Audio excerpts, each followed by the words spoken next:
on, people. We got some stuff to talk about. Yeah, it's gonna get real funky up here tonight. And I just want to show you guys what's on the gossip buffet. Yeah, we have a gossip menu, and this was on the buffet. This is the main course. First, up. I don't know how I'm gonna do it in the order, but anyway, DJ, stop the beat. Let me get my mind right. I don't know what that. Do y'all hear that? God damn, my throat. If you can hear me clearly, please press 1 so I know y'all out there. Now, the person in the middle. We talked about this thing yesterday. We got some more updated stuff. His name is Raymond, okay? He took out the mother of 6. They have 6 daughters together. He sliced and diced her 18 times. Y'all not gonna believe what I'm hearing. Y'all not gonna believe what I'm hearing. Rest in peace, Ashley, the woman in the middle. Ashley cousin. Yeah, he's out here talking about forgiveness. Yeah, can you believe that? Oh, I'm gonna cuss this butt out real bad. Yeah, we got the video right here. He's talking about forgiving Raymond. Are you out your living mind? Oh, I can't cuss right now, but I'm gonna cuss later. Another thing we gotta talk about on the menu is, you see that girl with the blonde hair? That is T.I.'s daughter. Have you heard about her? She's been talking, but they are saying recently she talked today, and she was telling the world why she was slicing and dicing herself. Yeah, and guess what? It was under T.I. watch. Now, you hear a lot of people talking about something. You need a black man in the household. You need a black father. Well, why these black fathers is having these kids? It is running these kids to slice and dice themselves. It is running them kids to really mentally upstairs, not there. And they are saying she's still dealing with the trauma from her father. So we got to address that. And another thing, Ashanti, a beautiful black woman. Why this Irv Gotti coming out here embarrassing her, shaming her? He has a wife, right? Why he talking about some, when I'm with my wife, Ashanti was doing a do with him, and they came out with this song called Happy, just exposing so much trifling shit, and how he was upset and jealous that she was sucking on Nelly dick. And Fat Joe got his ass. He got into it with Irv Gotti. I said, why couldn't a black man step up and speak up for Ashanti? Where you at, Javru? Don't the black men supposed to be the goddamn kings and the protectors? But it took a Fat Joe to do that. Okay? So we got to talk about that. All right, so let me get on the mix of things. Please like this video. I am begging for likes up in here. You know I'm struggling, okay? Yes, I am. I'm looking at the people in the chat room. I see you. Come on, Riri, Navy. And what does Ashanti see in Irv Gotti? Well, let me tell you something, Riri. They said this was when Ashanti, she was in her early 20s, 1920. Back in the day, y'all. So y'all know how it was for young girls to get in the industry. It was very hard for them.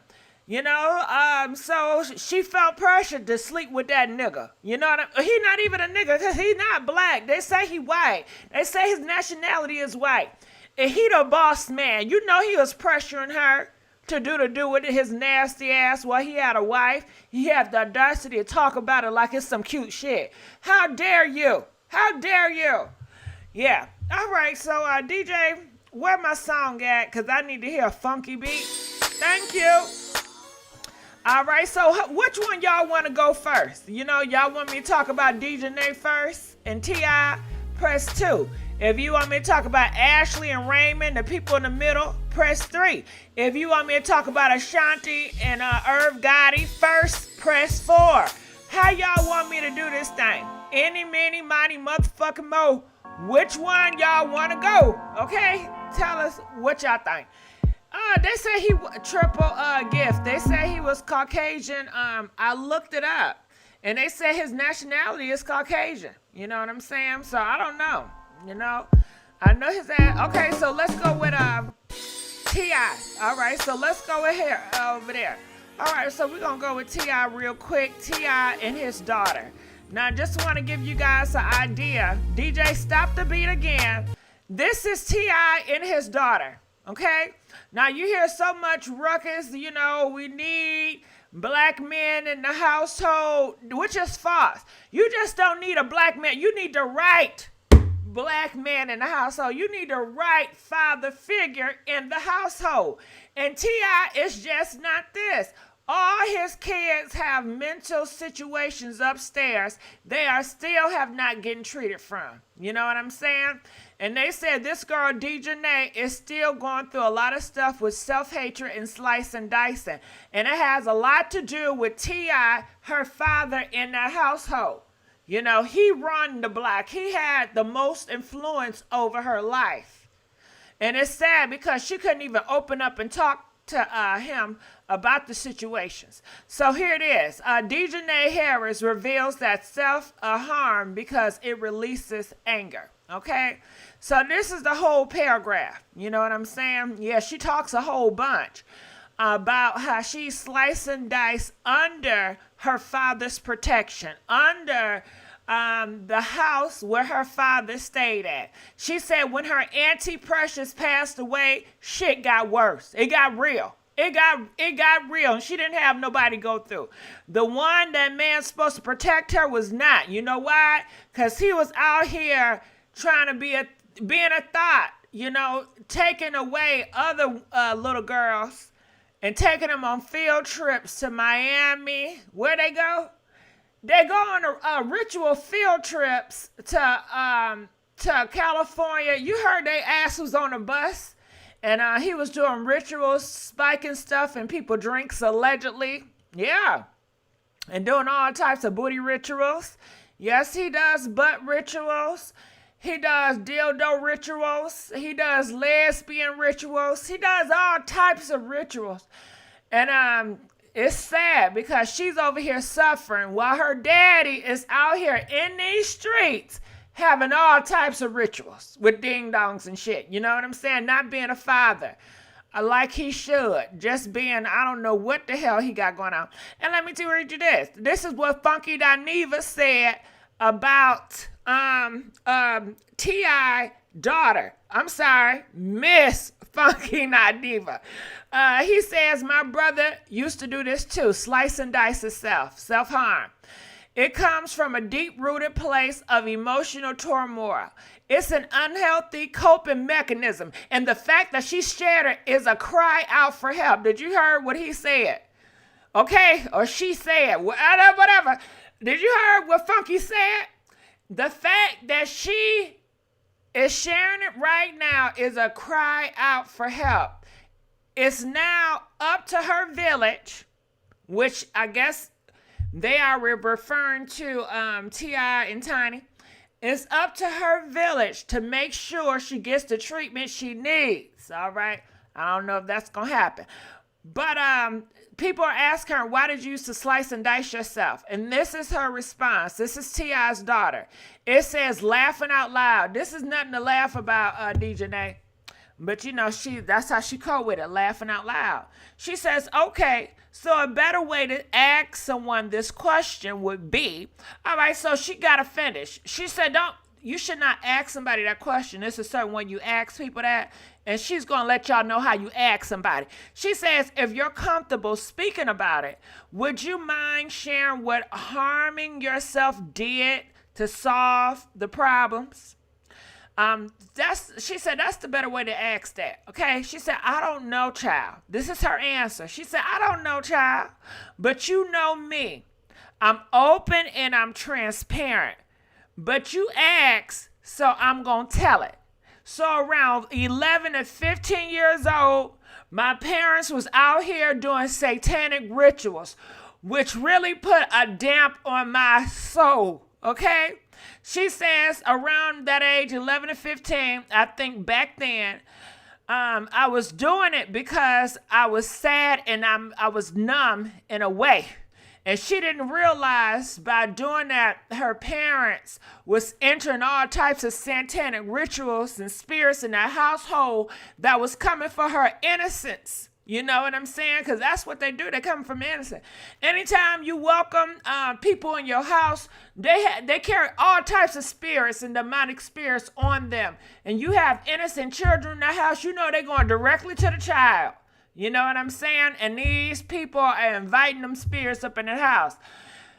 She said, however, around 17, so after Auntie Precious passed away, that's when it changed and it got worse. Not for the better, it got worse.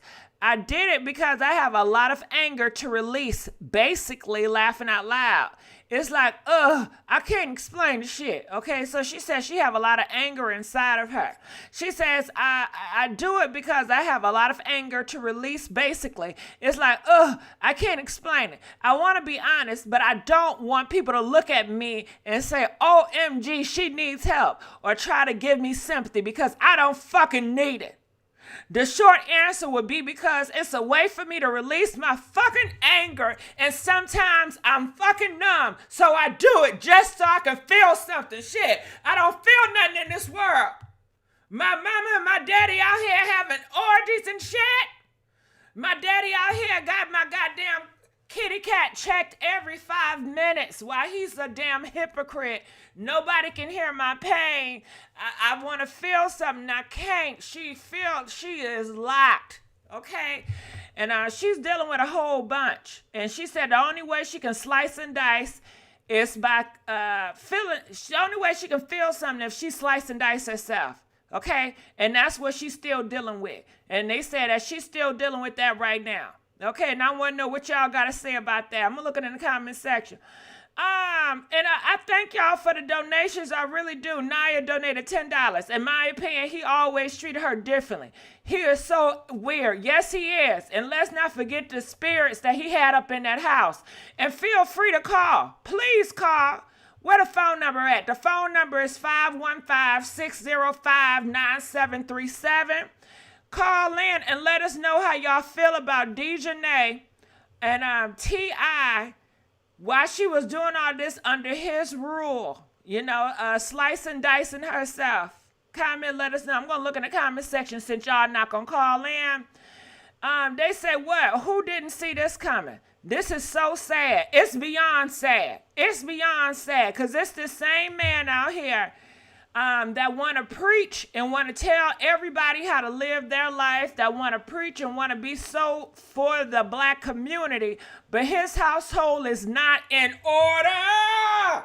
His household not in order. His marriage not in order. He can't even respect his marriage. Okay, which is disrespectful. Your daughter is saying you do this to your wife. Yeah.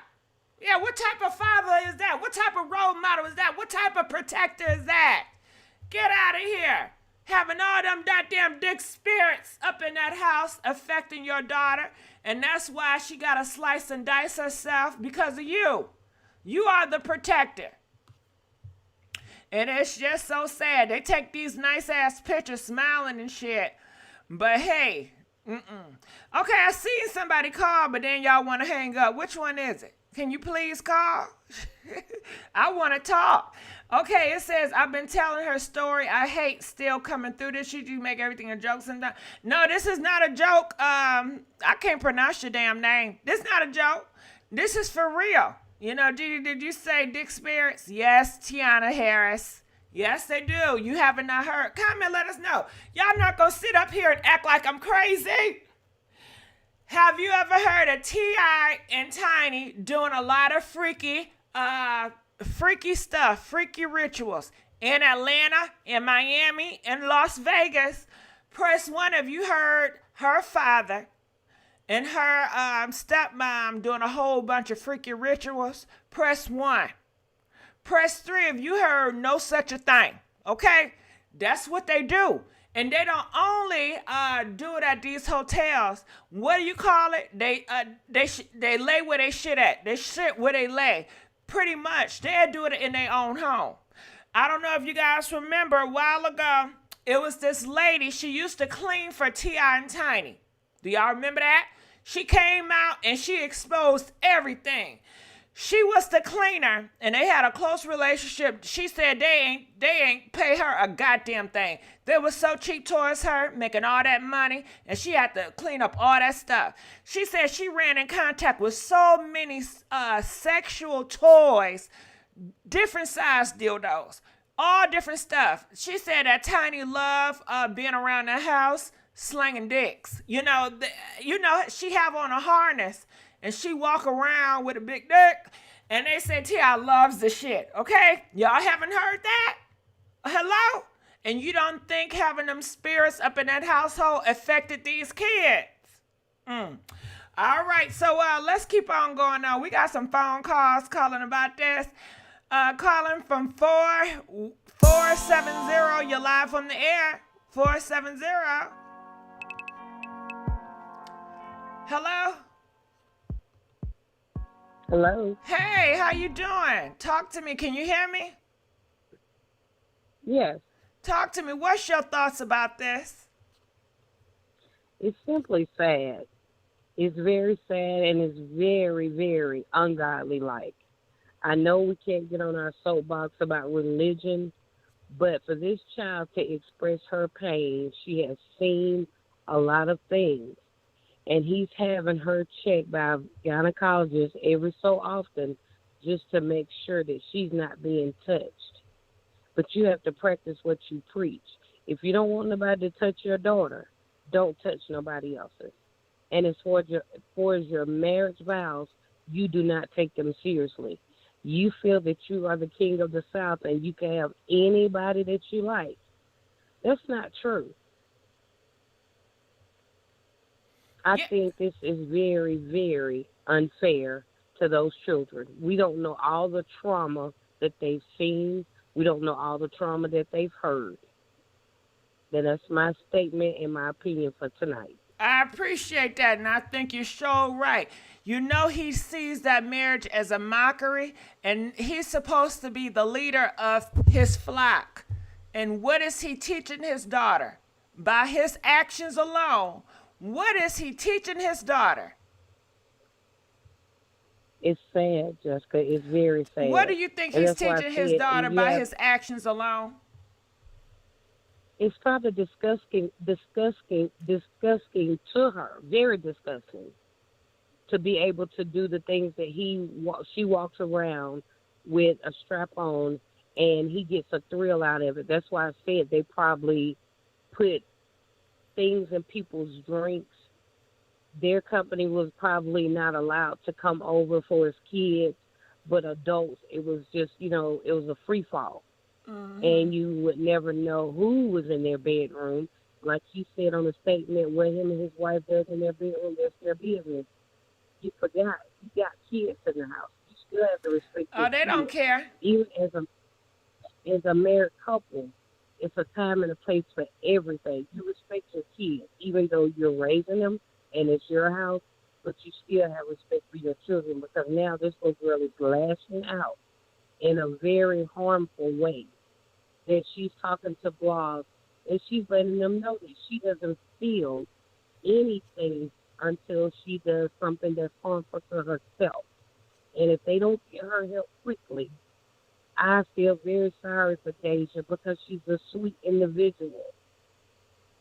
So that's why I said I am praying for this child. He needs to make sure that he sees what's going on with teens. There's a lot of stuff going on in their household that we don't have no clue. It's not our business, but when she brings it to the blog, that's when it becomes our business. Mm-hmm. All right, well, I appreciate you. Sad, but I appreciate you. Yeah, and I appreciate you. We're going to let you go. Go on to the next caller, 912. You're live from the air. What's your thoughts about T.I. daughter? Hello. Hello, how you doing? I'm doing good. How are you? Whew, I'm upset. I'm upset because this same nigga T.I., he got so much mouth always down to black women, but his black daughter is hurting and he have nothing to say about it. He's not taking accountability about it. You see what I'm saying? He can be in everybody's business, telling what everybody do, but he can't tell you how to save your daughter from slicing herself, because that's what she going through. And he ignores her pain. Oh, you ain't going through shit. You should be happy. Anybody want to be my daughter? You got money. You living nice. What you crying about? That ain't shit.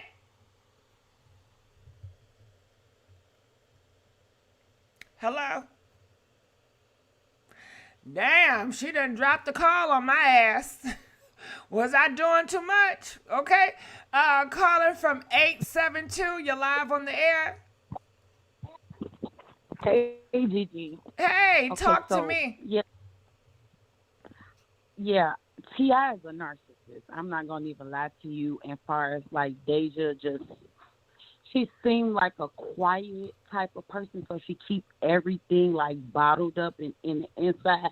And she probably want to express whatever she's feeling or going through with her father, but he act like a narcissist just off the way that he communicate, and he think by him being educated that he can rule over people. Is he educated? And I mean, he been to jail, so he kind of, I guess, learned a little bit of books for knowledge or something.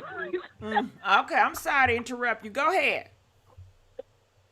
But yeah, his ego, he's in his ego, so it's like, it's what I say goes or nothing. You can tell, like, he try to dominate the way that him and Tiny relationship is. I've been watching them for a minute. Like, they don't come on no more, but at the time I seen how he was. Tell us why they don't come on.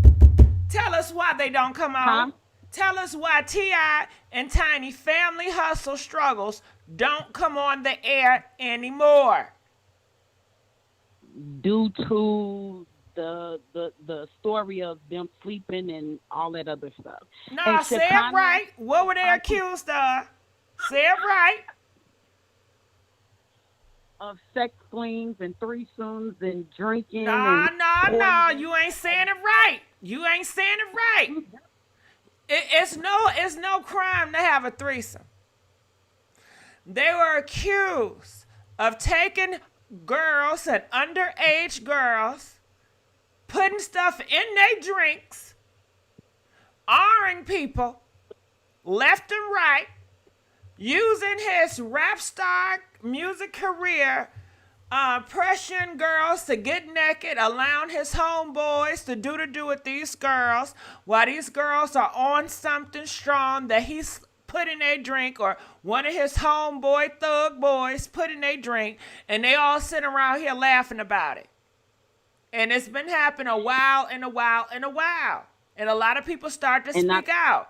And not only that, he also put the pow to a few women's head when shit didn't go his way. Yeah. So he's done a lot. We're not gonna act like nah, it was just a threesome and they just mad. I mean, like, I don't know, far as like Shekinah, I feel like she was more outspoken, and Tiny probably was her little outlet, but he was trying to control that situation too. So this is why I believe they no longer are friends, because she kind of seemed like she more outspoken, and she ain't gonna let you boss her around and tell her what to do. So I think now how did Shekinah get in this mix? But if you want to throw her ass in there, we can. But I don't understand how she got in here. I don't understand how she kind of got up in this bitch. I really don't. But she keep on sneaking in my blogs. I don't know what's going on. Shekinah, if you out here, you need to call in, okay? Because this ain't the first time somebody put your name in the mix. How Shekinah get involved? No, as a friend, I know she witnessed a lot of stuff that was going on. So, I mean, that's the reason why they're not friends now. Hold on. Is that the reason why they're not friends now? Because that's not what I heard.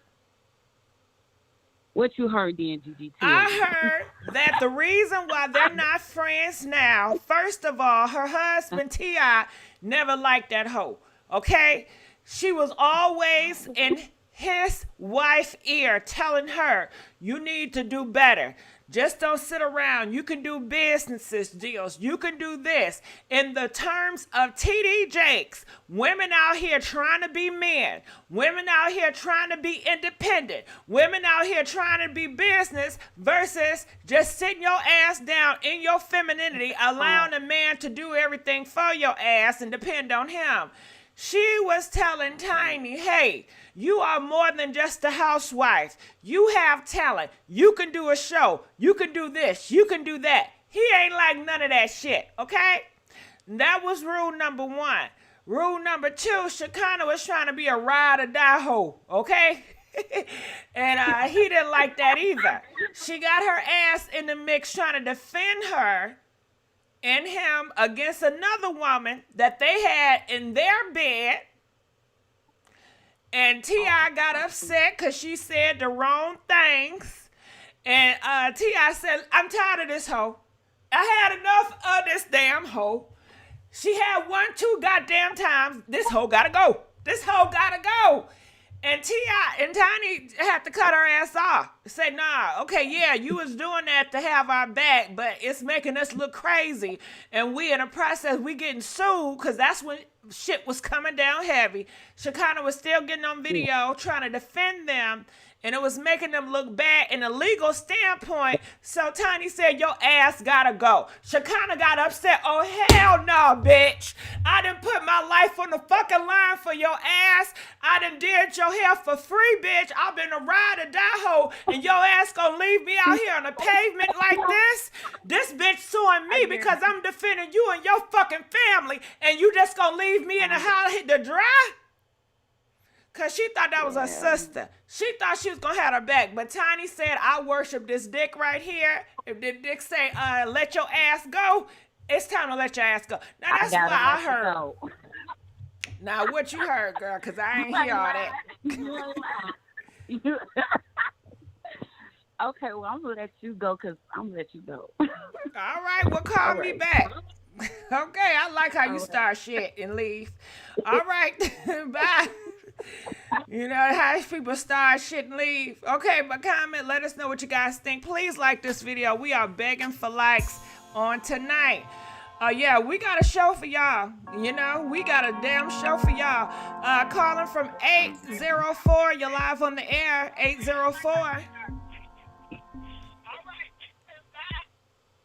Hey, how you doing?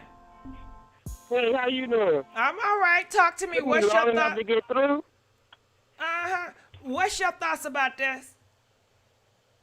I wish T.I. shut the hell up expeditiously. He been getting on my damn nerves for a long ass time. They gonna fuck all them kids messed up. They damn near blind as I meet King out here tripping. Goddamn Deyjah, exactly. And we don't even see Blue. Where Major at? Where is he at? Okay. I don't know where he at, but they said as long as you got a father in the household, y'all should be all right. That's what they saying. And look at the products of here. Look at what she got to go through in silence. And I bet you this. Quiet as a cap. If it was not for social media, if it was not for Instagram, this girl would not have an outlet, and she would have probably been over by now. She probably would have took herself out here. If it wasn't for social media having an outlet, because she don't have an outlet. She can't talk to the demon. That's why she and I felt comfortable with coming out talking about he her OBGYN and shit, because he know what he doing. He holding them damn kids hostage. Them kids got to do what the hell he say, or they ain't gonna get no goddamn money. To do what I say, there ain't no money flying around this motherfucker. Exactly. You think it's that easy? I'm sick of all of them. The game. I'm sick of the whole damn game. It ain't just PI. I'm sick of all of it. I ain't paying their damn bills no more. I ain't. That's why the fuck I'm over here. You know what? I honestly think if it was that simple for him to say, hey, I got all this money. If y'all not going to do what I say, get the hell out, and you're not going to get my money no more, I think half of them would have left.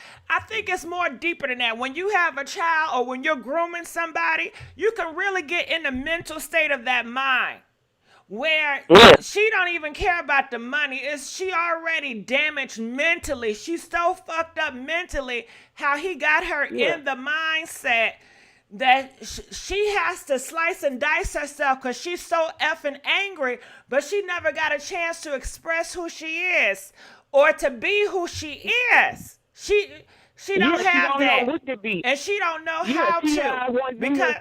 he Yeah, already messed her up in the mind. yeah.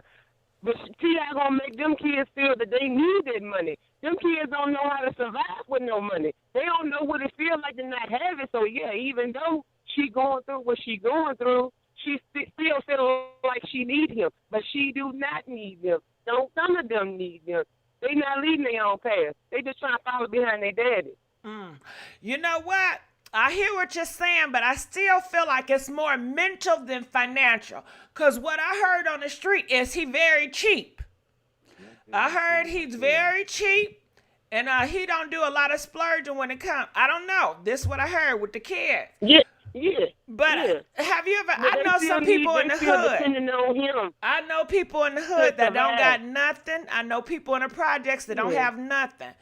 But they have groomed their husband or their wife or their kids so much where they brainwash, where they are controlled mentally. You don't need to have a whole bunch of money to control and damage somebody's mental health. Yeah. But yeah, I still feel he still used. I still feel like it's a little bit of both. It's a little bit of everything when it comes to these people in the industry. It ain't just T.I. It is all of them. The whole industry is sanctified. And y'all make sure y'all follow Queen of Thoughts TV up in this piece where I'm up on here. All right. All right, we're going to let you go. Calling from 70H, you're live on the air, 708. Hello. Hey, how you doing? Talk to me about this. You can hear me? I can. Okay. The only thing I really have to offer to the conversation is that as far as having a child that's cutting and having issues with anger, I had a child with that issue that was a cutter. And he died about 35 days ago from I'm sorry to another hear that. horrific incident. Thank you. But what I wanted to offer to that is you never know what they're struggling with.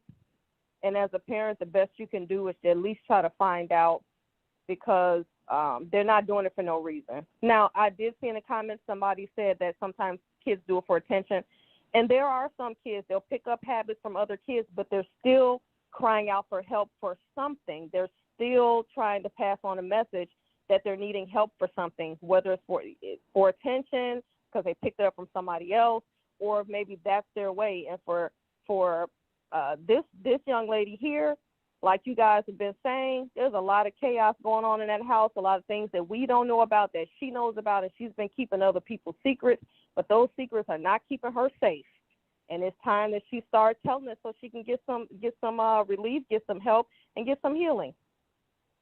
And you sure right about that. And I want to add to it, since you said somebody said, you know what? People just slice and dice themselves for attention.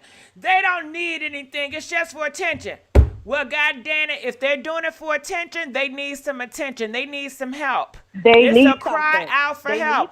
Whether you feel like they're doing it for attention or not, it's to have an alert. Hello, we need to have a conversation. Something deeper is going on.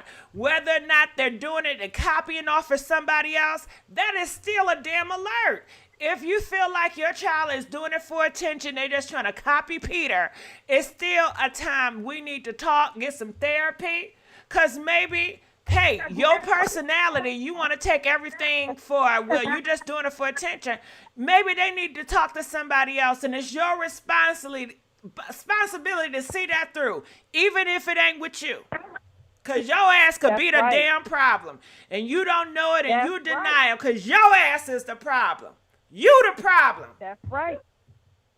That is absolutely right. So regardless of the reason, still try to reach for them. That's it. If you can't do nothing else, you got to at least try and look into it and reach for them. But as a lot of the people in the chat said, this man looks to be concerned about himself and himself only. Everybody else is just a casualty of his war that he's got going on.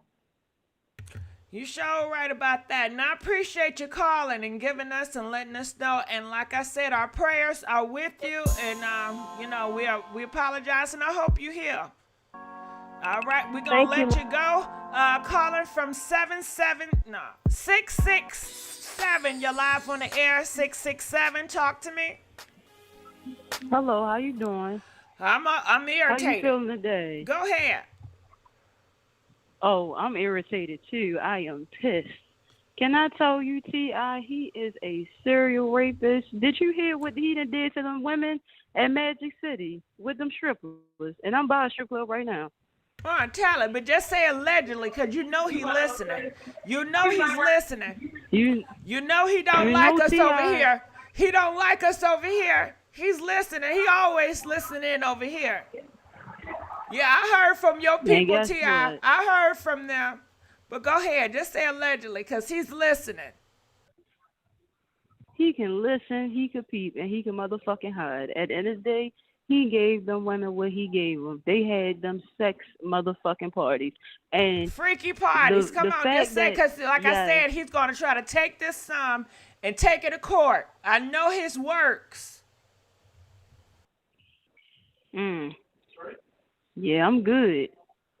It's sad. It's Yeah, sad. he don't got VH1 to depend on, so, you know, he's feeling really upset with the media right now. He feel could like be upset. He we could are be the sad. part of VH1 not picking up his show no more, and he's out for the media. He is, because you want to know why? Because wasn't it a few years ago he said something about checking his daughter's vagina to see if she was a virgin? Hey, VV, we're going to have to talk a certain way over here, okay? Yes, checking his daughter, Okay. Kitty Cat. He always do. Coochie. He got to make sure Kumbaya. it ain't bust open, because he's been having so many demonic parties at his house where he have so many random men and women up in there. He feels while he's over there on them sugar boogers really hard, somebody could have busted in that house and did something. He knows she not going to speak because her personality, she be so afraid of shit. And I guess that's why he had to. And then they said he's just so controlling. And he just said, you better not be doing nothing. You better not be out here being a hoe, you know, because you're my daughter. You not belong in the streets. That kitty cat is mine. I own that, you know. Her body is not hers. That is just sick. It is sick. Sick ass shit. Yeah. And he's out here trying he's to be a leader for your sons, for the black community. He's talking about that he's the black leader and he's trying to revitalize the black community. Did you see when he went to church for the first time, when they was about to take his butt to jail? He ran to the church so damn quick. He was sugar boogered up. Mm-hmm. He did. He ain't look right. What's up, You girl? see his ass ain't in the church no more? Is he in the church? I haven't seen him in the church since. When has T.I. ever been to church? When they was about to take him to jail, he went to church. But that was all staged. That's the only one time I didn't ever seen T.I. go to a church. And the church accepted. The You name see, they with the association. shit. The church is with the bullshit too. Cause I know you heard how many pastors was out here touching on these boys. And I ain't talking about the Catholic popes. I'm talking about the black, the black Baptist bishops now. All right, we're gonna let you go. We appreciate you. Caller from 301. You're live on the air. 301. Oh, wow. Hello. Hey, how you doing? Talk to me. What's your thoughts? This is really concerning, and I didn't know that Deyjah was 21. This whole time I'm thinking she's 16, 17, so she comes off a little bit young. And sometimes when people go through trauma... Something. I'm sorry to cut you off. Did you know Deyjah, T.I. daughter, she says she started to slice and dice herself at age 11. Oh, my God. 11. So you know the shit had to start before 11. It started before. To get to that, to work that place up, for you to want to do that. Look at here. So around the age 11 through 15. You see that back then? I was slicing and dicing myself because I was sad and I was numb. And she talked about she still does it today. At 17, after her auntie passed away, things changed. It got worse. And she does it because she's so angry. She has no outlet. And that's the only way she can feel when she slices her self. And she is a daughter that's been raised by a black man, a black father, in a black household. So you cannot just tell me that having black daddies in a household is better. It has to be the right father. It has to be the right parenting. You can't just throw any nigga with a dick of nuts up in there. But go ahead. So I think she presents herself like she's a child. And usually when people go through childhood trauma, because I work in the field, when someone goes through childhood trauma, they kind of act like younger than they are. Like, look at Britney Spears, look at people like that. So a lot of people in the comments are saying she probably experienced some type of sexual trauma, probably from his hands or from someone else. To be going through that type of pain at 11, something must have happened to you, like something serious happened to her. And I want to know, where's her biological mother? I don't know. Comment in the comment section. I'm sure if her biological mom was trying to speak out, T.I.'s going to shut it down. You don't know what he said to the biological mom. He probably said, she's better off with me. We have a perfect family dynamic. She has a mother here. She has me as a father figure. We got money. Your ass can't afford the lifestyle I can provide for her. You know? You know how he is. You know how controlling he is. He feel like if she would have been brought up by her biological mom, that she'll be out here being a hoe. He felt like under her watch, he gonna keep that kitty cat on lock, because he's gonna treat that kitty cat like it's his. Disgusting.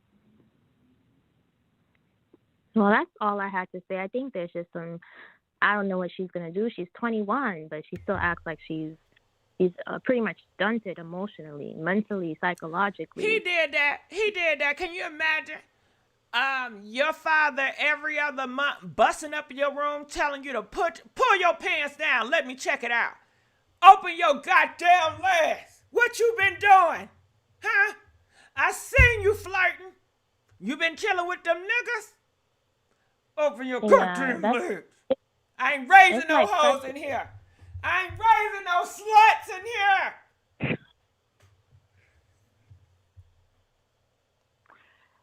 Dang. Yep. Well, that's all. How could you deal with that? What will your reaction be? I'd feel trapped. You have this man who's loved by the whole world. He's famous, yet he's abusing you.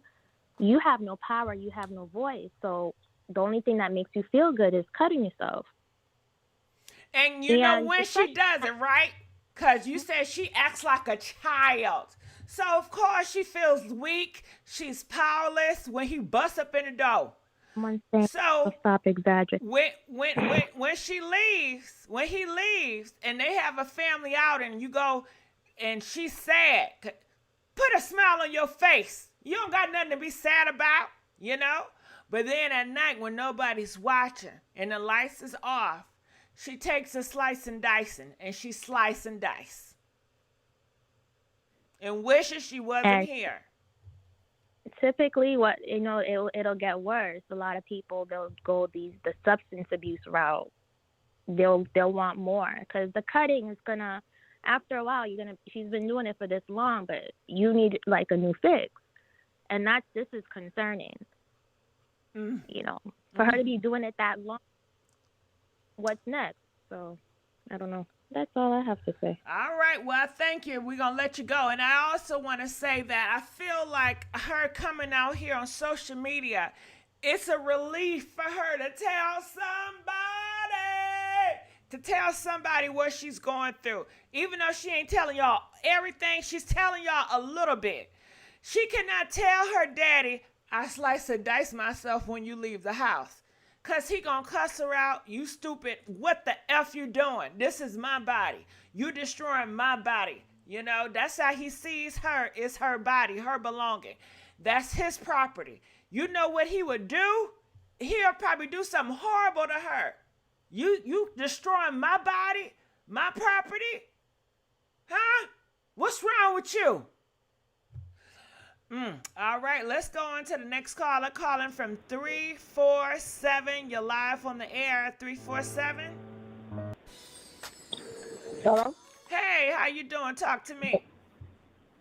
Hi, Gigi. What's up? Okay, well, this is how I feel about the situation.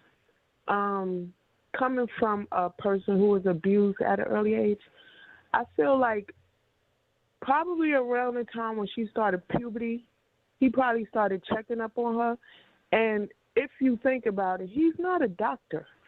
So how was he actually checking up on her to find out if she was sexually active or not? He had to do something really, really physical if he didn't have a doctor there present, or, you know, if Tiny wasn't there present, like, could it have started then? And she realized that this is not right. My father shouldn't be checking on me like this. And that's when she started to cut.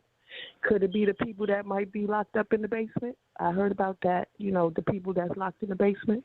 Tell us about the locked up in the basement, because they don't know about the lock up in the basement. Tell us about the people locked up in that damn basement. Okay, well, I was told that they had like vans in Atlanta going around snatching folk up, putting them in the basement, you know, giving them drugs and stuff, and making them do like little party favors for them.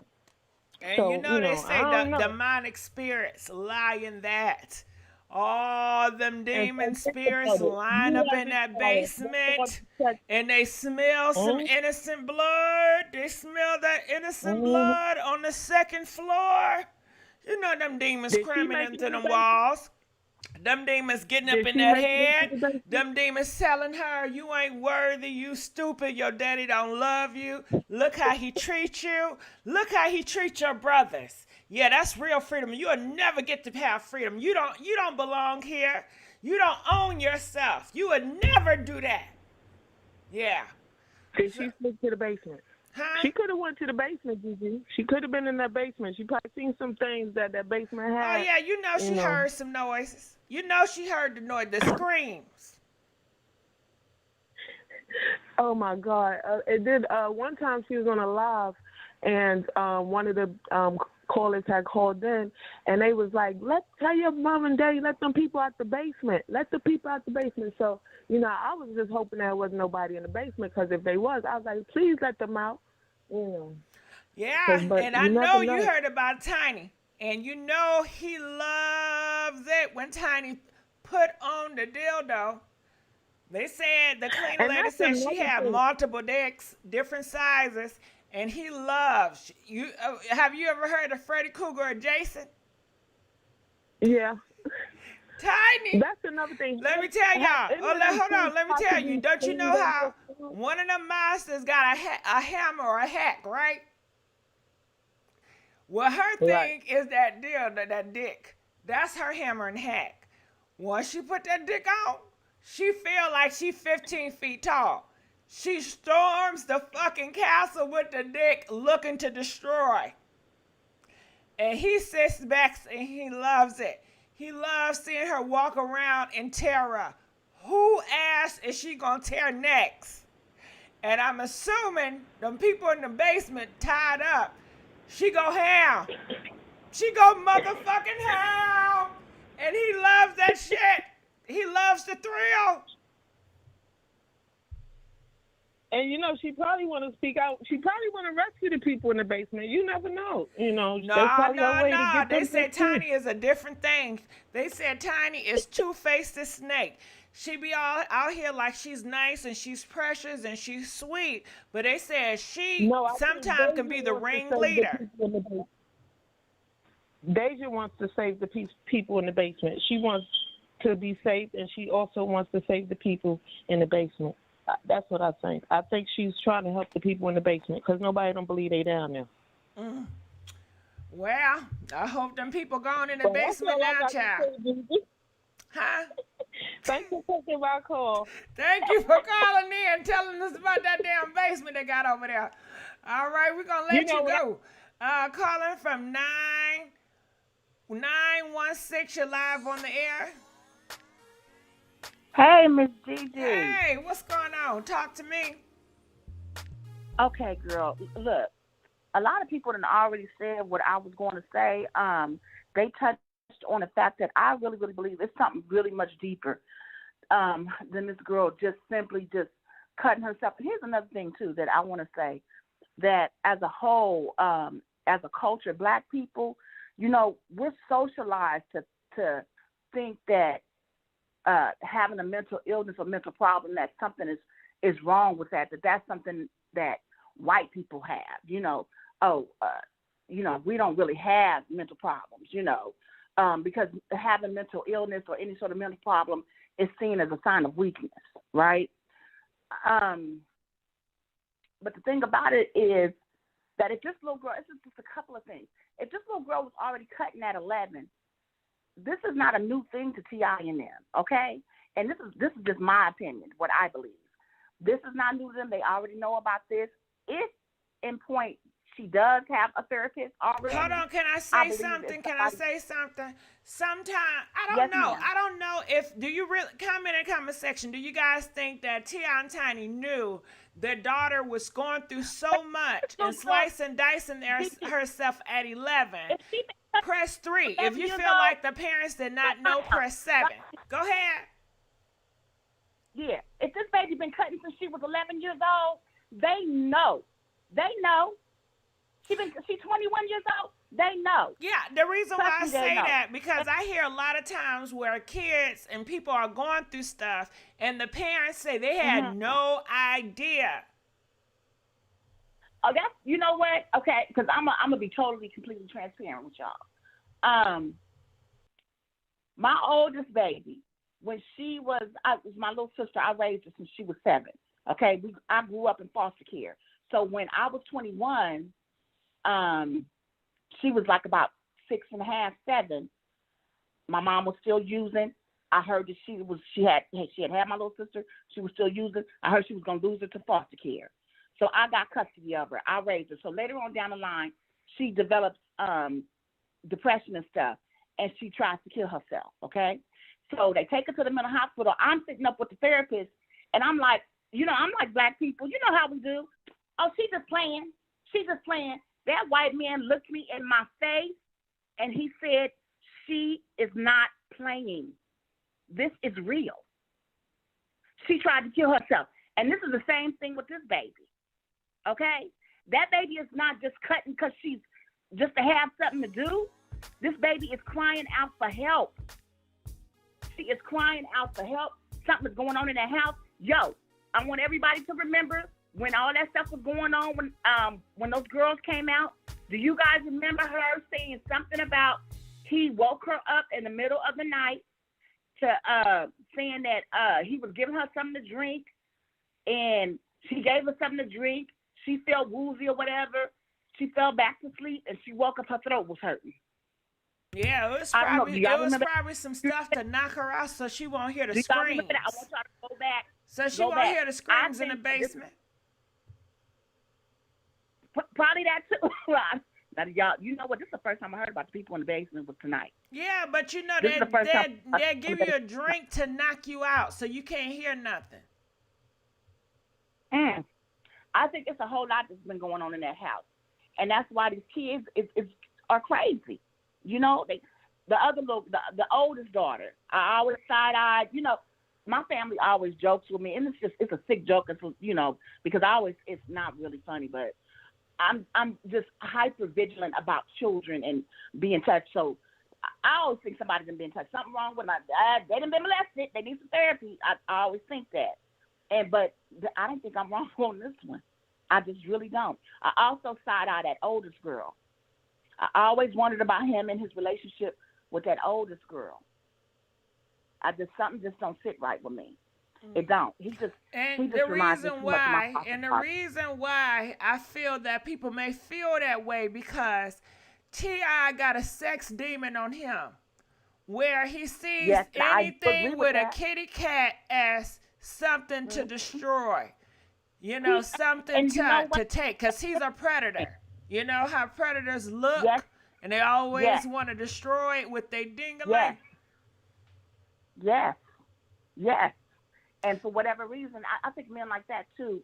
I ain't gonna get it started, but he has a problem, and somebody, and somebody needs to step in. And where's that girl's mama at?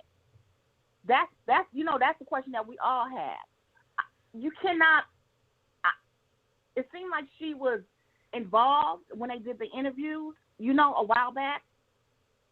But something, I don't know.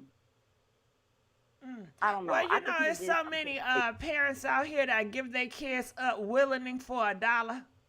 Just like they said them R. Kelly kids. How they gave their kids to R. Kelly and turned a blind eye. You got a lot of people in the black community worship these celebrities, and they feel like he's a father, he's a celebrity, she's a celebrity. They're better off with them. That's because we worship money, we worship things. We've moved away from spirit. But that's a whole nother conversation for another night. Mm-hmm. But I'm not going to tie your line up. I just had to say, I think that, in my opinion, that T.I. has been sleeping with that little girl, with that young woman. I think he's been raping on her for years. I agree with the other caller that trauma started happening when she was 11, which is why she started cutting.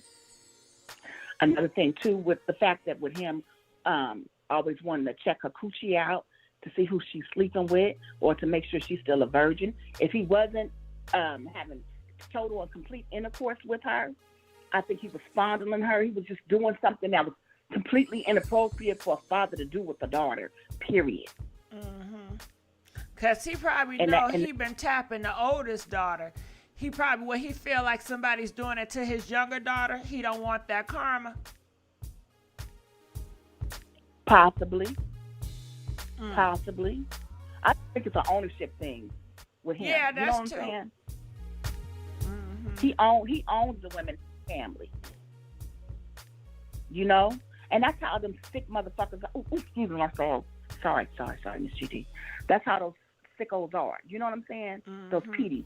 You know what I'm saying? Oh, well, that's how they are. Especially, they own you. That's their cat.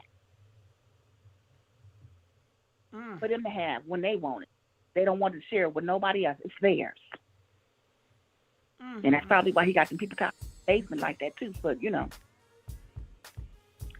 but I ain't gonna keep you, Mr. G. Thank you, girl. All right, I thank you too. Oh, calling from 111. You're live on the air. 111. Talk to me. Yes, hello. Hey, how you doing? Talk to me. What's your thoughts about this? Okay, my name is Remy, by the way. You guys can follow me on Snapchat, foreign_me with 2 E's. So I definitely feel like Tiny and T.I. knows she's harming herself. She be with them folks more than her own people, So I feel like that they definitely know that she's harming herself, especially if she's around them. But most times rich people don't have, like, innocent feelings, I feel like. I don't feel like Deyjah can get through to them. And I also feel like, T.I. is a hypocrite and he needs to let his daughter live her life or whatever ideology she has, of life. So me just looking inside in, like, I just feel like he's not on the outside in, he's not looking at the best interest of what's going on with Deyjah, his daughter. Well, don't you think the parents, that's their job to try to get in her mind to see what's going on with her versus she's trying to get to them? I don't think they are. So they just don't care? Be on social media. Yeah, I don't feel like they just don't care. They don't give a fuck. Because if she was, like, why would she be harming herself? Like, she's too beautiful to be out here harming herself. Too beautiful. So I just feel like she's just going through some torture that we just don't know about. And I'm pretty sure she's, like, going through a lot. You're right. And, like, this is like her just, crying out for help. This is like her way of, like, crying out for help. Like a lot of young people don't have people that they can like really just go to when it comes to like parents, especially father figures. Men don't know how to like, like women, we're built off of like emotions. So most men, they can't get through, and I don't feel like Tiny is really, that's not even her biological daughter. But she's a mother. Like, She should know. Got her own. She's still a mother. She should know. She sure should, but I think Tiny is just for herself and all for the coin. That's what I think. Now, they say that they don't know about that because Tiny was the one that was with T.I. when T.I. didn't have nothing. She was the breadwinner. Well, times change, but I still feel like, Tiny got her connects, though. Like, yes, she may not be out here, with TLC or whatnot, but Tiny got connects. She got connects, and T.I. know that. He may be the breadwinner now, but, I mean, everybody got their own little time. But I just don't think that, him and Tiny's relationship with Deyjah, I don't think that it's healthy. And I feel like, and I'm going to give Deyjah her credit, because she's really brave for outing her personal issues. Like, a lot of people don't know what childhood stars go through when they have celebrity parents. They really don't know. And we only know because she outs things, you know what I'm saying? Or other childhood stars that out things, All right. Well, I thank you for calling in. We're going to let you go. Calling from 909. You're live on the air. 909. Yes, that's me. How you doing Come tonight? on now. Come on with it. I'm up out of California, but I lived in Atlanta for 6 years. And one of the reasons I left Atlanta was because when all that X started popping everywhere, everybody got to use me, and it was a sex fest. And I fell into that mess till I bumped into T.I. twice. All right? And but he was tricking so bad back in the day. Do you hear me? Girl, and I knew tell it. And I'm going to be quiet because this is good. Go ahead.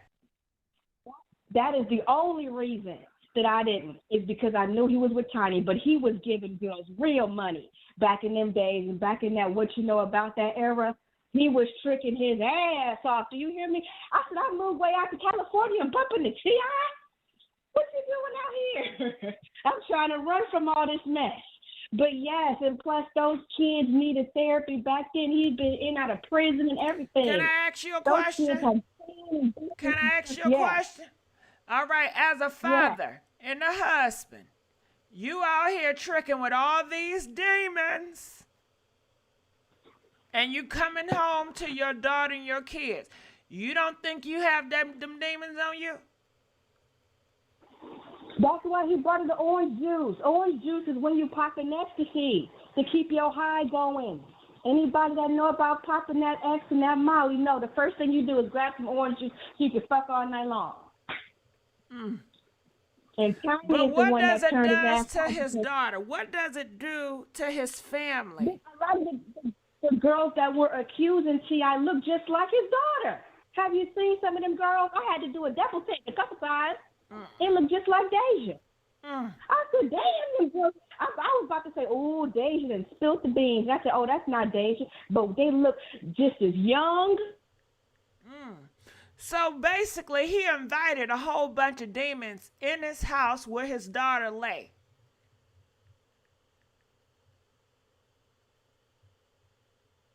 Hello? I guess they got on that. And comment, let us know. How do y'all feel about that? They said demons are like, do you guys watch vampire shows? So let me tell you. In order for a vampire to come in your house, you have to invite them in. If you do not invite them in, they can't come. They said that's the same way it works in the demon world. Y'all inviting these random people in your house to do. You know they strippers. You know they live that whore life, that pow life, that drill life. They have demons up on them. You inviting them in the house where your innocent kids is, and they fall off and get into their bedrooms, and sometimes these demons do not leave out with their hosts. They said the bodies are nothing but vessels, okay? and how some demons travel back and forth are through vessels. And that's what we talking about. But anyway, let's go on to the next caller. Calling from 215, you're live on the air. Hello. Hey, how you doing? Talk to me. Hey, Gigi. How you doing? All right. I'm calling about. I want to talk about Ashley Lockhart. I'm listening. I feel like men have to realize that women have value in this world, and she has 6 beautiful girls. Let me. He has like take account of that. Like he had a whole family going on, so you want to waste that. Like his whole life is over.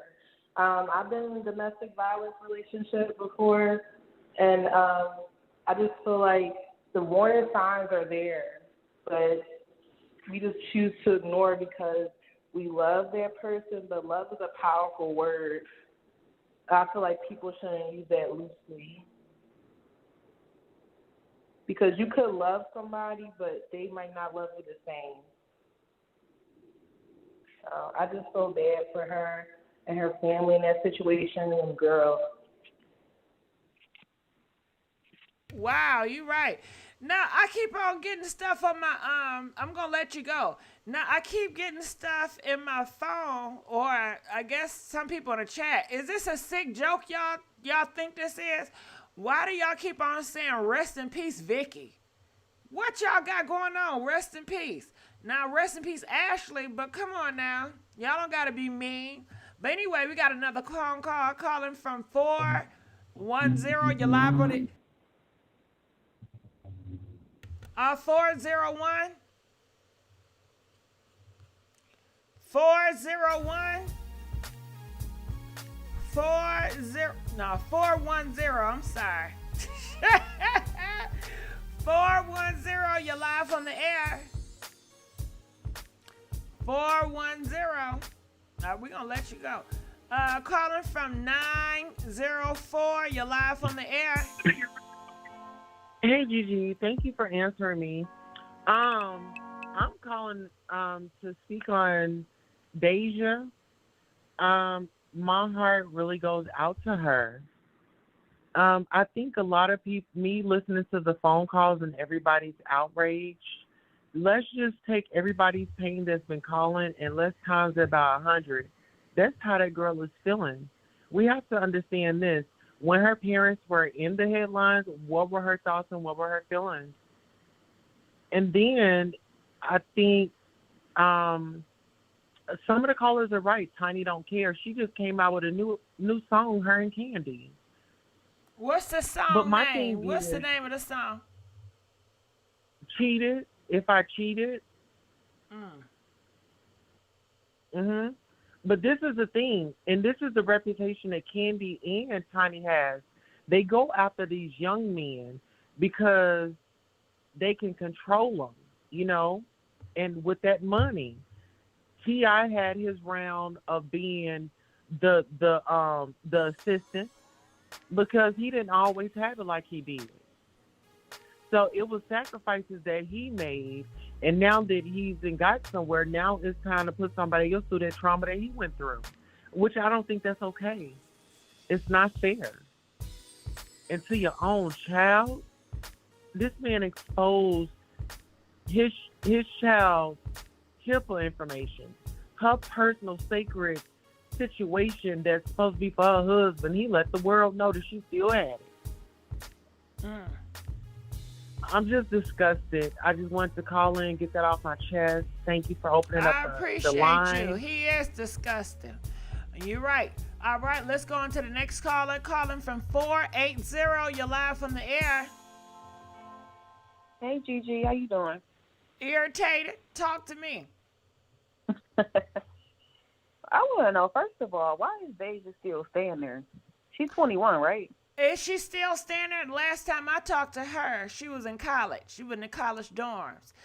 I don't know if she's still standing there. Oh, okay. I didn't know she was in college. I was like, why is she even still living there?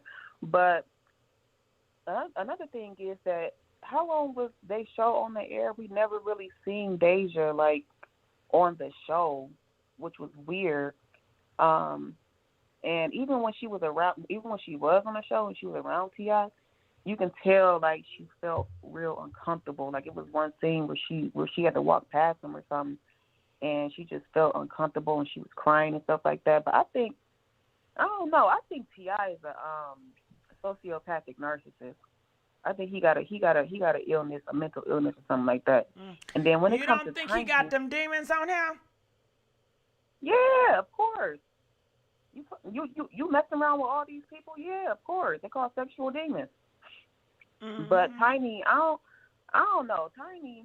How does a demon feel about that innocent girl? 'Cause don't they say that demons love virgins?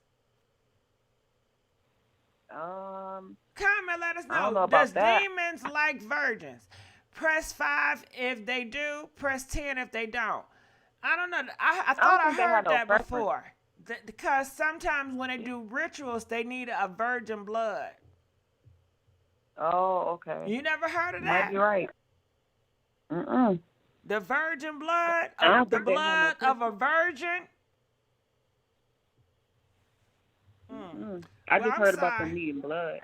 Well, go ahead. But the fact that she in college and she away from the house and she cutting on herself, like that's crazy to me. Like I don't even think therapy would help her. Like I do feel like T.I. is a chomo, because when she came out and spoke about him giving her that orange juice, I mean, and she woke up and her neck was hurting. I'm like, what, you know what I'm saying? I don't know. Like, I feel like it's going to be some more stuff coming out later about the situation and about him. And I feel like he about to go through a downfall pretty much.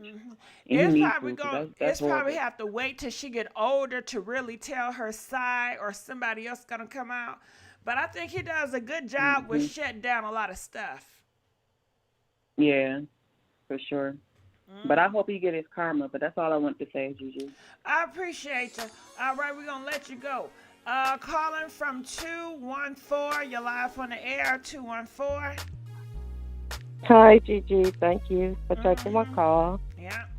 And I definitely agree with you when you were saying the blood of a virgin, because that's all what these pedophiles like.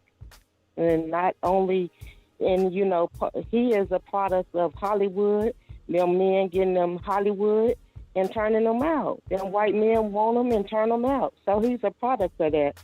And I want to just say that my heart goes out to Deyjah. I see she got roses on her head on this. That's a beautiful picture of her. And I just start saying I'm going to give people their roses. So I think we should give Deyjah her roses for coming out.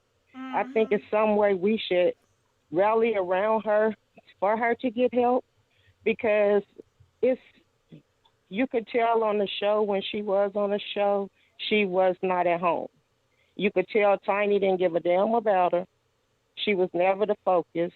And it just like your previous caller said, you could tell that she was uncomfortable around T.I. And when she said her when her auntie died, it got worse.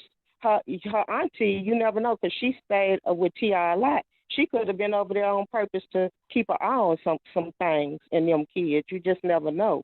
And just for her to be saying, you know, to already come out, she's releasing stuff slowly.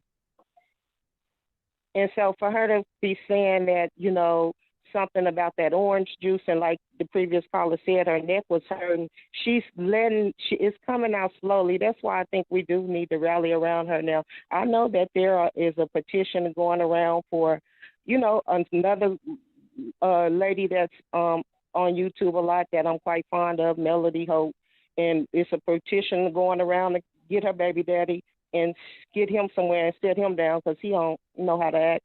I think it should be a petition to let's get in contact with this girl, make sure she don't hurt herself, because again, I don't think Tiny give a damn. And for him to go into now I heard of your mama going, even when I went to my first gynecologist appointment, my mama stayed she let it be something so I could talk openly with the doctor. So she stayed in the waiting room. Why is he going in there? Maybe he don't want. We already could see that she has a propensity to start opening up. So maybe he didn't want her to start opening up. Because why would you be going in the back with your daughter when she's getting a? Because it's his body. That's his body. That's his property. And then that's why. And either she probably using it for one or two things. To cover her up, to say, I'm a good father. I just want to make sure she ain't doing the do.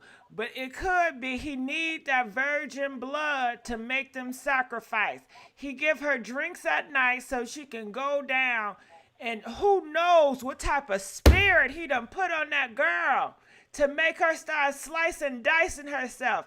It could be a spirit he put on her where she does slice and dice her own self, and he uses that blood as a harvest. Because as long as the blood is spilled, as long as it's spilled in the house and then on the land where they're doing all the rituals, it can still work. Well, that's the problem that America has. Because this land, you can see, is crumbling under his feet because they got a lot of blood on his hand that it ain't. America have a lot of blood on this land. Repented for. So, and also, America has a lot of blood on this land. Yes, and that's how come it's all this pedophile. That's what I hate the worst, because it's getting to these kids that are so innocent and babes, and it's gonna pay. This country is gonna pay for it. It got to, and we in the crossfire. But they was I want to say this. You didn't know they was doing petty stuff when they was taking them Africans over here. They was doing it to these little girls, getting them pregnant, making them have and doing the do, breeding them. Well, they was bucking the black men.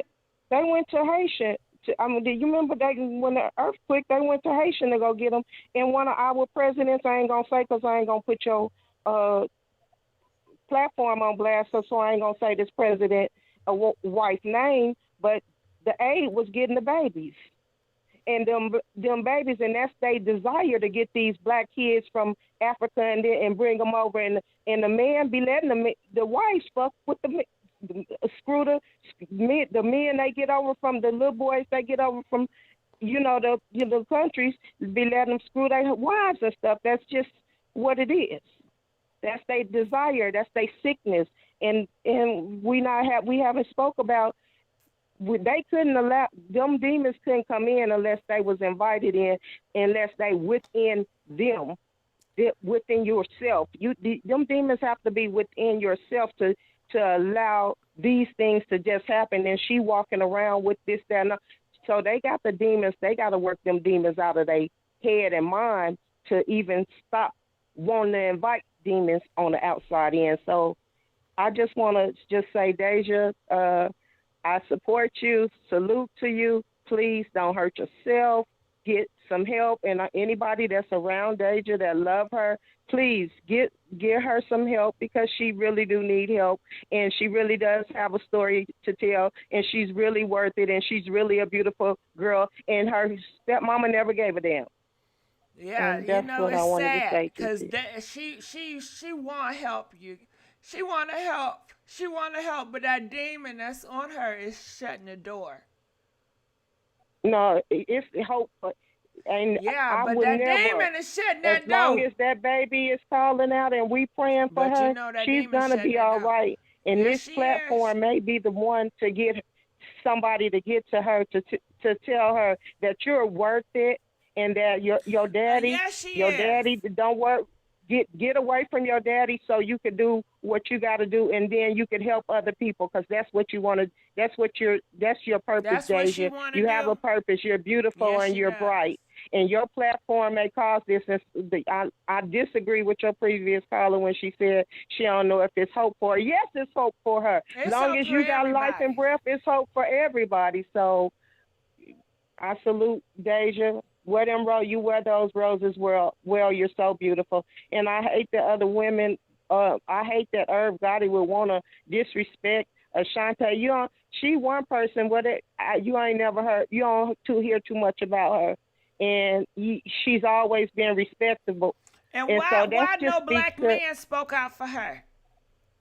Well, Ja Rule did tell him to calm down. I didn't And see then that. it's another guy. I didn't see that. Yeah, Ja Rule said, that's all he yeah, could man, do like, is why just you say gotta, he calm said down. it nicely, though. He said it nicely, and then there's someone else, Choke No Joke, that I like. He was like, man, and then why you have to be disrespecting, this girl, Choke No Joke, stay on certain people neck, too. He got a nice little platform. So, but, like, you supposed to be this man, dude. These men is more females. That's the problem that we're having. These men is more female than and mad at these females for some reason. Y'all gonna have to step up y'all game because these females is doing exceedingly abundant things these days. So they don't want you. They don't want you. Step up your game. That's all you got to do. You don't have to hate on them. It was more control, just like T.I. They feel like you have no right. Sick. I control you. I own you. How dare you find another D? You should be thankful with mine, even though I have a wife.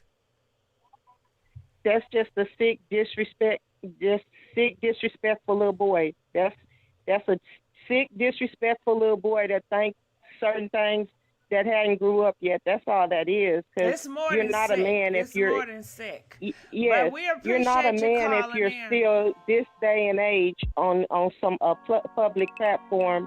And I pray for the six little girls without a mama. I pray for them and her family. I didn't see that story yet. I got to rewind it because I came on late. But I did want to just respond to Deyjah. Thank you, Gigi. It's her you have cousin. a great night. Let me tell you real quick because I haven't got to that, but I'm going to get to it. But the mother of six that got sliced and diced 18 times by her boyfriend, baby daddy. Her cousin is coming out, and he is talking about y'all need to forgive Raymond because he still have daughters on this earth, and they need to forgive him one day. I said, you sick bastard. You sick girl. I went off on his ass. But we'll talk about that later. Ridiculous. Mm-hmm. Okay. Thank you. Right. Have a good night. All right. Calling from 718. You're live on the air. 718. Hello. Hello. How you doing? Good. How are you? I'm all right. I just read a comment talking about some. Ooh, go ahead, because I don't want to throw you off. Yeah, like so I want to get on to two topics real quick. Is that okay? Yeah, go ahead. All right, so I want to first start off with the whole Deyjah and T.I. thing. Like, if anybody been watching the T.I. and Tiny show and stuff and seen, how Tiny and Shekinah's relationship been going and stuff, you can see, like, they've been, you can see they were solid, though. But it was like when years started to go by, it's like their relationship just started to get sour and it started to, devour down and everything, too. Hold on, let me stop you right there. Who relationship was solid? Go ahead. Whose relationship was solid? Shekinah and Tiny. Oh, Shekinah, they was okay. Okay, now, go ahead. If anybody even watched this, so if anybody even watched the show or even seen them together, you can see that they was like very happy, very playful and everything too. But it was like throughout the years started to, go by, you can tell that Tiny, it was something been up with her too. It's like she been uptight and, she been, keeping secrets and stuff. You can really tell though. But, if you can also tell from a household, full of males too, who, that T.I. is, real dominated and stuff. And, you can tell that he been putting bugs in her ear and everything too. So it's like you can really see that what's going on between their relationship and the relationship that he had with his daughter. And it's like it just doesn't sit right. It doesn't sit right with none of us. Okay. I appreciate you telling us how you feel about that. All right, we're going to let you go. Calling from 410. You're live on the air. 410. Yes. I just came in to say something that had caught my eye. Mm-hmm. And it's off of Kia. What was she? Kim, my neck and my back. And when she been, she have the gag order and such. One thing that she said was, and even though she joked, she speak a lot of truth, that Deyjah had reported that one day that T.I. been in her room and gave her some juice. I wouldn't be surprised due to me being a victim of a family member touching up on me. I would not be surprised if that's where that's coming from. And then by them being in that Illuminati and having so much money and power to shut her up. And those doctor visits may be him making sure she don't say anything. And a lot of people take care as if she's trolling, but 90% of what she says is true. And I just wanted to put that out there because a lot of people don't like her because of her being honest. And I would not be surprised if she's telling the truth. If y'all could log into her gag order, and when she mentions Deyjah, and I guess Deyjah had reported that one day he was in her room and he made an excuse of, I was bringing you something to drink, and it was in the middle of the night. And through the grace of God, hopefully he will bless that young lady. I went through her profile, and you could see the delicacy in her, the softness in her, and she's screaming out for help. And in fear. And that's all I had to say. Y'all have a blessed evening. Well, we appreciate you. We thank you. All right, let's go on to the next caller. Calling from 410. You're live on the air. 410. Hello? Yes. Talk Can to you hear me. me? Talk to me. Yeah, I can hear you real good. Oh, I wanted to make a statement about the young soul that lost her life with the six daughters. Mm-hmm. And I just wanted to say I was in an abusive relationship for a while. And I know a lot of people like, she had a protection order. Why did she go back? And I can honestly say I went back because I felt like everybody was against him and he didn't have anybody. And this time he would change.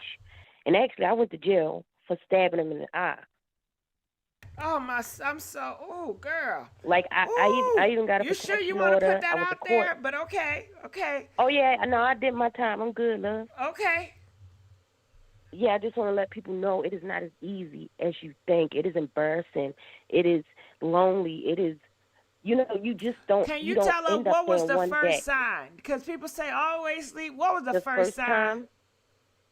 The first time was the first sign. week The we first moved sign. in. The first sign.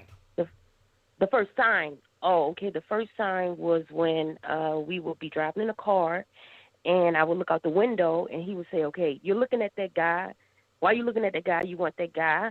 He will always be like, want me to look down at the ground. Okay, so the first sign is jealousy. So y'all hear that, ladies? Jealousy. If these niggas act jealous, like you looking at somebody, run. Make an excuse, block their number, and out. I'm out. I was in it for like 6 years on and off. Even Now, after some I stabbed people him, I went say back. that turns them on, which is, I guess, traumatized. Have you ever heard a girl, girl, he get jealous, honey. Oh, he don't want me looking at nobody. He want me to himself. And I love it. It make me feel like he really care about me. It make me feel like I am here. I can't stand when a man just allow me to look at another nigga. He don't say nothing, like he don't care. Yeah, I was one of those women who thought that was cute. Oh, really? Yes, I was one of those women. Why is that? Why did you think that was cute? Because I wasn't getting enough attention from, I guess, I had daddy issues. And he was exciting. I didn't know what I was going to get from day to day. He was always nice for 2 weeks, and then 2 weeks he was the man from hell, It was exciting, and I was embarrassed to even move on because he would always tell me, I'm going to kill you and whoever you with. And I believed him. Oh, hell no. Now he's saying he going to case somebody. Now, you brought up something that's interesting to me. You said that you have daddy issues. In my mind, what the hell is a daddy issue? And then you have something to say about jealousy. You put in Mhm. Jealousy is cute because I have daddy issues and you need that validation and that attention from a man. And then when I look Yeah. at Deyjah and her father was jealous and was very territorial over her body. So does that Mm. tie in together as a father? You have, or people have this idea as a father should be jealous and territorial over a body? Yes, because that's how my biological father was with my mom. He beat her a lot. Actually, he got killed by the police after. You know what I'm saying? So I that's what I saw. That's what I was used to. Is that what fathering is? Being controlling over one's body? Is that how Yes. people idea of a fathering is? Yeah, because it's like, okay, he's protecting me. He wants me to stay But is safe that and pure. protecting? Because Deyjah is not protected. She is Well, mentally she don't know screwed. anything else. She don't know that that's not healthy. But when you're But in do it and you're in people, a situation do and the you black don't know community anything know else, that's not helpful? Do people know it's not helpful? yeah. But I mean, that's all she knows. It's a catch-22. That's her father. She got to protect him, but at the same time, nobody's protecting her from him. You get what I'm saying? I get it, but I'm saying, it's this idea that the black community or people in general feel that what makes a good father if he is jealous and territorial over his daughter's body, right? That's protecting her. Mm-hmm. But in realistic, it's not protecting her because it caused her to do harm and it's mentally screwing her for her years to come. But society or certain groups of society feel like T.I. should get rewarded because he was protecting his daughter from being a slut. And that's the worst thing a daughter could be, is a slut out here in these streets. Even though he goes out here and he sluts other people's daughters, that's okay. That shit is so backwards to me, but go ahead. No, it is. That's all I had to say. I just love you and you're amazing. I love you too, but make sure you call back. All right, did y'all get what I was saying? Call me, let us know what you guys think. Calling from 334, you're live on the air. Is this Gigi? Yeah. What's up, boo? Talk to me. What's your thoughts? Oh, girl, I've been listening to everybody's show, but I'm so glad I got through. Come on, boo. Come with it. Okay, sure, because I'm ready to talk. If you ready to talk. Mm-hmm. My thoughts on T.I. is, yeah, like y'all been saying, he been mad controlling, but I feel like it's because of where he thinks he comes from. Because I know that everybody realized that T.I. is like light skinned. And with this history thing and everything with our past in the United States, light skin is supposed to be treated better. So that's why he demands so much respect. He feel like he should be held to that higher level or whatever. And I just feel like, it's making his head big, and he think that he should have all this power and everything. And I feel sorry for his daughter Deyjah, because I feel like she's still a young lady and she got to learn from somebody. But the way that he's teaching her, she really ain't getting too far with it. Like, he's starting to take total control. Like, my dad ain't never came to a doctor's appointment with me before. He just waits till I come home and tell him something. As long as there ain't nothing that's going to kill me, he still loves me. But it's just crazy. I mean, I've been listening and watching T.I. since a kid. He been out all my life because I'm in my 20s. So he been out all my life pretty much, and it's crazy, like all the allegations between him and his wife and the whole family. It's just been crazy, like, for years. Yeah. And I want to add something to that shit. I want to say something, y'all. Sometimes I feel that certain people in the black community feel like abuse is good parenting. And some people feel like a father being controlling is good fathering. No, it's not. You gotta know how to I know it's understand not. You know it's not, but you still have people that don't know. Girl, I was at one place. I was at church. I ain't gonna lie. I'm not Yeah. religious. Why was I at church? Don't ask me that, because I was with some family. Anyway, I was at church, right? This man gonna Yeah. sit up here. He gonna talk about something. Yeah. See, back in the day, we used to take extension cords, and we used to do all this, and we get these kids together. And he was saying it like that was a good thing. And people was applauding this shit. And I'm like, see, that's why I don't go. Like, come on, that's abuse. That is abuse. That's because talking from my age group, that's because they didn't have all the stuff to discipline their children with that we have. For instance, like if I take the remote for the TV away from my kids, they will completely flip out because there's no other way to change it. We have a Fire Stick. So, like little stuff like that, you ain't got to necessarily resort to abuse. It's all the other ways. Just take the little stuff that you buy. Some people in that mindset, they feel that that's good parenting when you do that. That's the way to get them in check. That's the way to get them in line. And he was saying on that pulpit, that's why the world is like what it is now, because they're not allowed to really get them extension cords. Okay? Well, and I just saying feel like he want to have a different type of power because of who he thinks he is. And when you've been in the game for so and so long, kind of like how R. Kelly is flipping out. You seen his interview with them, and he was like, I've been here for so and so long, like 30 years or whatever he was saying. Y'all want to kill me. Yeah, like, because they've been trying to get you about 20 years ago, but I'm just saying, it's that power that he feels like he should have or do have, and he's just trying to enforce it to a certain degree. But I feel like you got to know how to talk to a person so they can be mentally on the same page as you at the end of the day, because y'all ain't going to get nowhere by arguing all the time. Like, for instance, his daughter shouldn't be doing the stuff that she's doing, and she wouldn't be doing it if they knew how to have a verbal conversation, because it seems like he's trying to portray how he protects his daughter and all that stuff, and he has to go to these checkups with her at the doctor. Because, like I said, that was weird myself, because my dad never went to the doctor with me.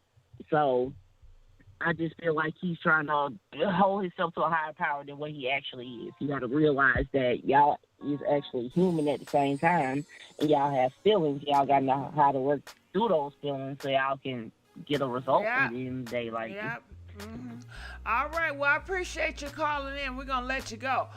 They said extension cord, the hands of a fly swatter. Yes, we went through it. Yeah, and then they were saying, see, we went through this stuff and we fine. But anyway, people are saying, I agree that abuse GG not talked about enough, all long-term damage. It does. And you're right, because when you bring it up and you tell certain people that's wrong, it was wrong, they get offended. They feel like you're trying to correct them. And it's a horrible situation, Calling from 517, you're live on the air. GG was good, mama. Hey, show is banging. I like the show a lot. It's cool. Thank you. Go ahead. Talk to me. What's your thoughts about this? Hey, I'm going to be real brief. Ain't really no black fathers calling, but I got 2 teenage daughters. Proud moments taking them to get their first shots when they was babies and all that, but I never done nothing like T.I. did. You know what I mean? I don't know if he's doing it for attention because he's light-skinned or he trying to, generate some stuff so his music will pop off. I don't know. But I know one thing. You can't serve 2 masters out here. You can't be behind closed doors doing this and out here saying, I'm leading the black community. Shit don't work, man. You're going to be one or the other. You know what I'm saying? I feel bad for his daughter because the love I got for my daughter or my daughters, my wife, black, I don't get it. I don't get it. Y'all right. That's not how you supposed to act as a father, straight up and down. And us as black men, shit, we got enough to deal with already. But I'm not gonna keep going on with it. I just want to voice an opinion from a man perspective. You on point, man. This is sad. This young lady don't deserve that, and she looks just like him. That's the sick part about it. It's crazy. But ain't too much more I can say about it. But I love your show, and just want to jump on for a Well, second. we appreciate you, and I'm glad you spoke out. Now let's go on to the next caller, calling from 410. You're live on the air. Hey, Gossip Girl, how you doing? Come on now. I'm loving my 410s. 410s, y'all up in the house. Y'all been banging this line out. But go ahead, talk to me. What's going on? Listen, I just wanted to say, as far as the cutting herself, I think, this is just me, I just think that she do it because something horrible happened to her, because, you know, it's like when you think about past pain and you going through reliving the past pain, so to not feel that pain, you cut yourself so you can feel current pain. You understand what I'm saying? You know what? I gotta say something. If you guys have ever been in a cutting community, if you ever did that to yourself, I think it's great if you call in and let us know your perspective, because that's going to be closer to home.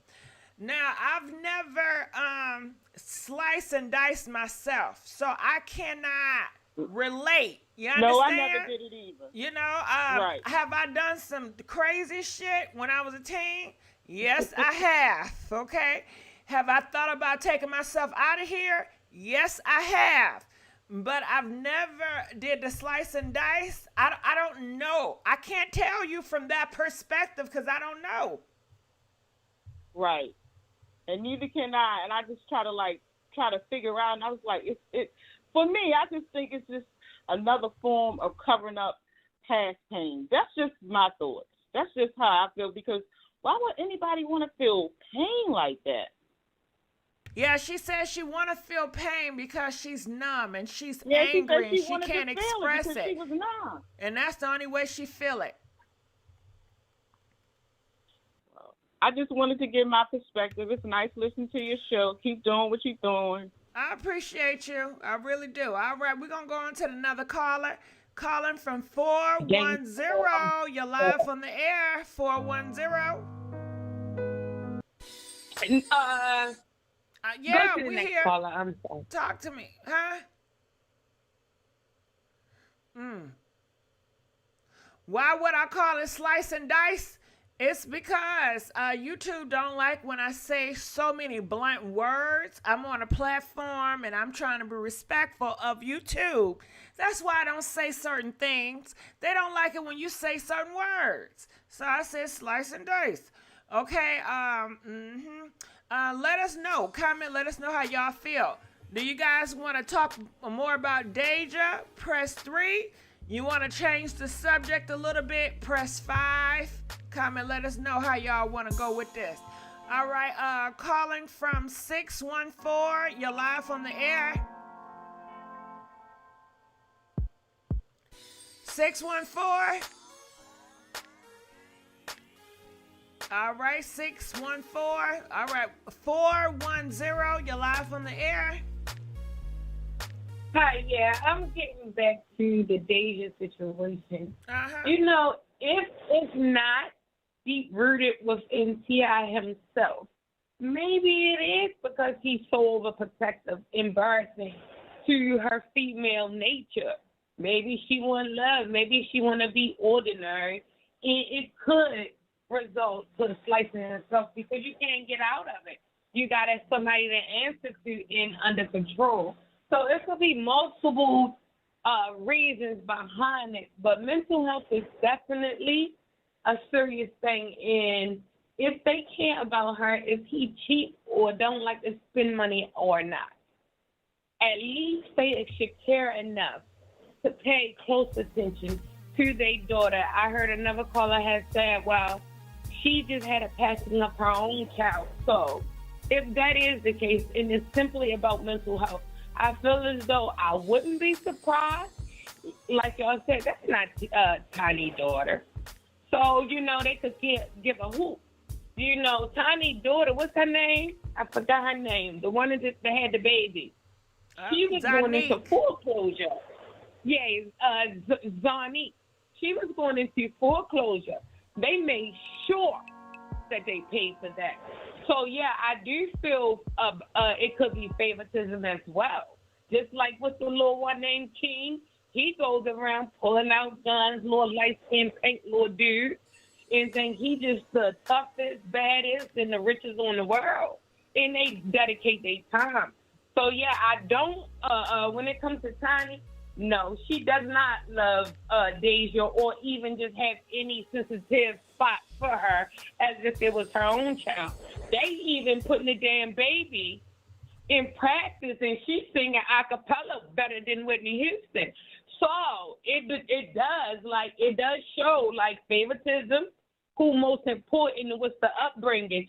You never know what's going on with this young lady. I'm pretty sure her surroundings. You see her taking pictures with her nieces, nephews, sisters, and brothers, but she never really took a picture of her own life of happiness. Everything is a smile and bare minimum. She has on Instagram, she has a promotion video. I think it's with Ancient Cosmetics. She has a robe on. She put her little leg up on the stool. So you could tell that she's seeking for attention and love, and it's just not in the household. Lord knows what the mother did, because I heard that he brought her what's her name, Deyjah, a diamond ring to put on her ring finger. I never really seen the mother until like graduation. I think I always seen her with the aunt. But if you go into her Instagram, you see her again promoting with an Ancient Cosmetic with a new scented cream mush soap, and you could practically see her punana, and all that just screaming out, yeah, I want love outside of this household because I'm not getting in here. She's old enough. She went to school and college. Why ain't Zonique and the rest of the kids have nice relationships if they end up good or not? You never see her with anything or nobody. All you see her is just working and at times maybe make herself up, take a photo shoot, etc. But you never see her experiencing the real meaning of life. You know what I'm saying? And maybe that has a hold on her. Reginae or everybody experiencing the click of the blogs of love, beginning love, even down to failure of love. You don't see that in her, and that is a problem. And maybe that might be it. She's a beautiful young lady, and if she's still considered having her hymen, as they say, which I wouldn't be surprised if they pay a doctor to say it. I have a mother that was got a hysterectomy at Johns Hopkins. I ain't gonna say where. And the doctor was secretly, doing fraudulent stuff. And they covered it up. They covered it up with a couple hush money, so you never know. She probably ain't, they just make it seem as that. Like, these people, I wouldn't be surprised if it was something fraudulent and malicious going on in our household because of the money and power and how money could pay off in hush. They put the finger over their goddamn nose and mouth. You never know. It is devilish, and that stuff exists. It exists. To hush up your own family. You're right about that. Girl, you gave us a lot to think about. All right, we're going to let you go. You gave us a lot to think about. Calling from 614. You're live on the air. 614. We're going to let you go, too. Calling from 760. You're live on the air. 760. All right, we're going to let you go, too. All right, so this is what we want to do. I want to talk a little bit about this girl. You guys can call in about Deyjah's story, as we're moving forward a little bit. But let's get on this. DJ, stop the beat, because I got something to say. Stop it. Now, the mother of six. You see that man right there? That is Ashley's cousin. The mother of six, her name is Ashley. That's her cousin, that black man with the hat. He's out here telling y'all we need to forgive her baby daddy that sliced and diced her 6 times. Is he sick? What is wrong with him? You know the mother, Ashley. You see that girl in the middle. You see her baby daddy, boyfriend, of 6. That's Raymond. He sliced and diced her 18 times. Okay? And now Ashley cousin coming out talking about y'all need to forgive Raymond. Okay? Listen to this little snippet. Order.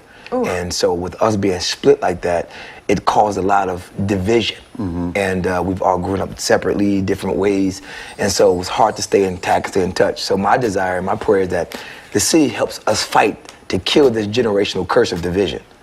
And that they stay together. Because I understand we're all mad at Raymond, but I understand we are mad. I'm more than mad. Hold on, time the hell out. We understand we mad. Mad ain't the word, nigga.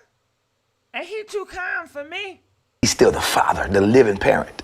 That these at Raymond, but he's still the father, the living parent. Nah, after that, he ain't no damn father. He's a monster. He's a monster.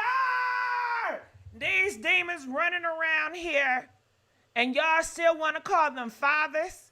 Why he not calling him what he is? Why he ain't saying this a demon? You got a demon as a dad. Some people do got demon daddies. Huh? Huh?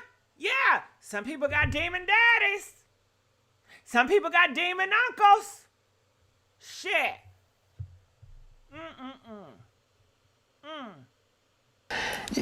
I understand we're all mad at Raymond, but he's still the father, the living parent.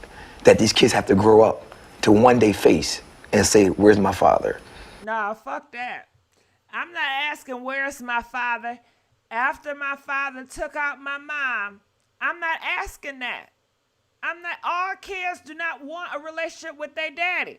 I know some kids right now, they said, F him, I don't want to see him, Nah. He was never there, so F him.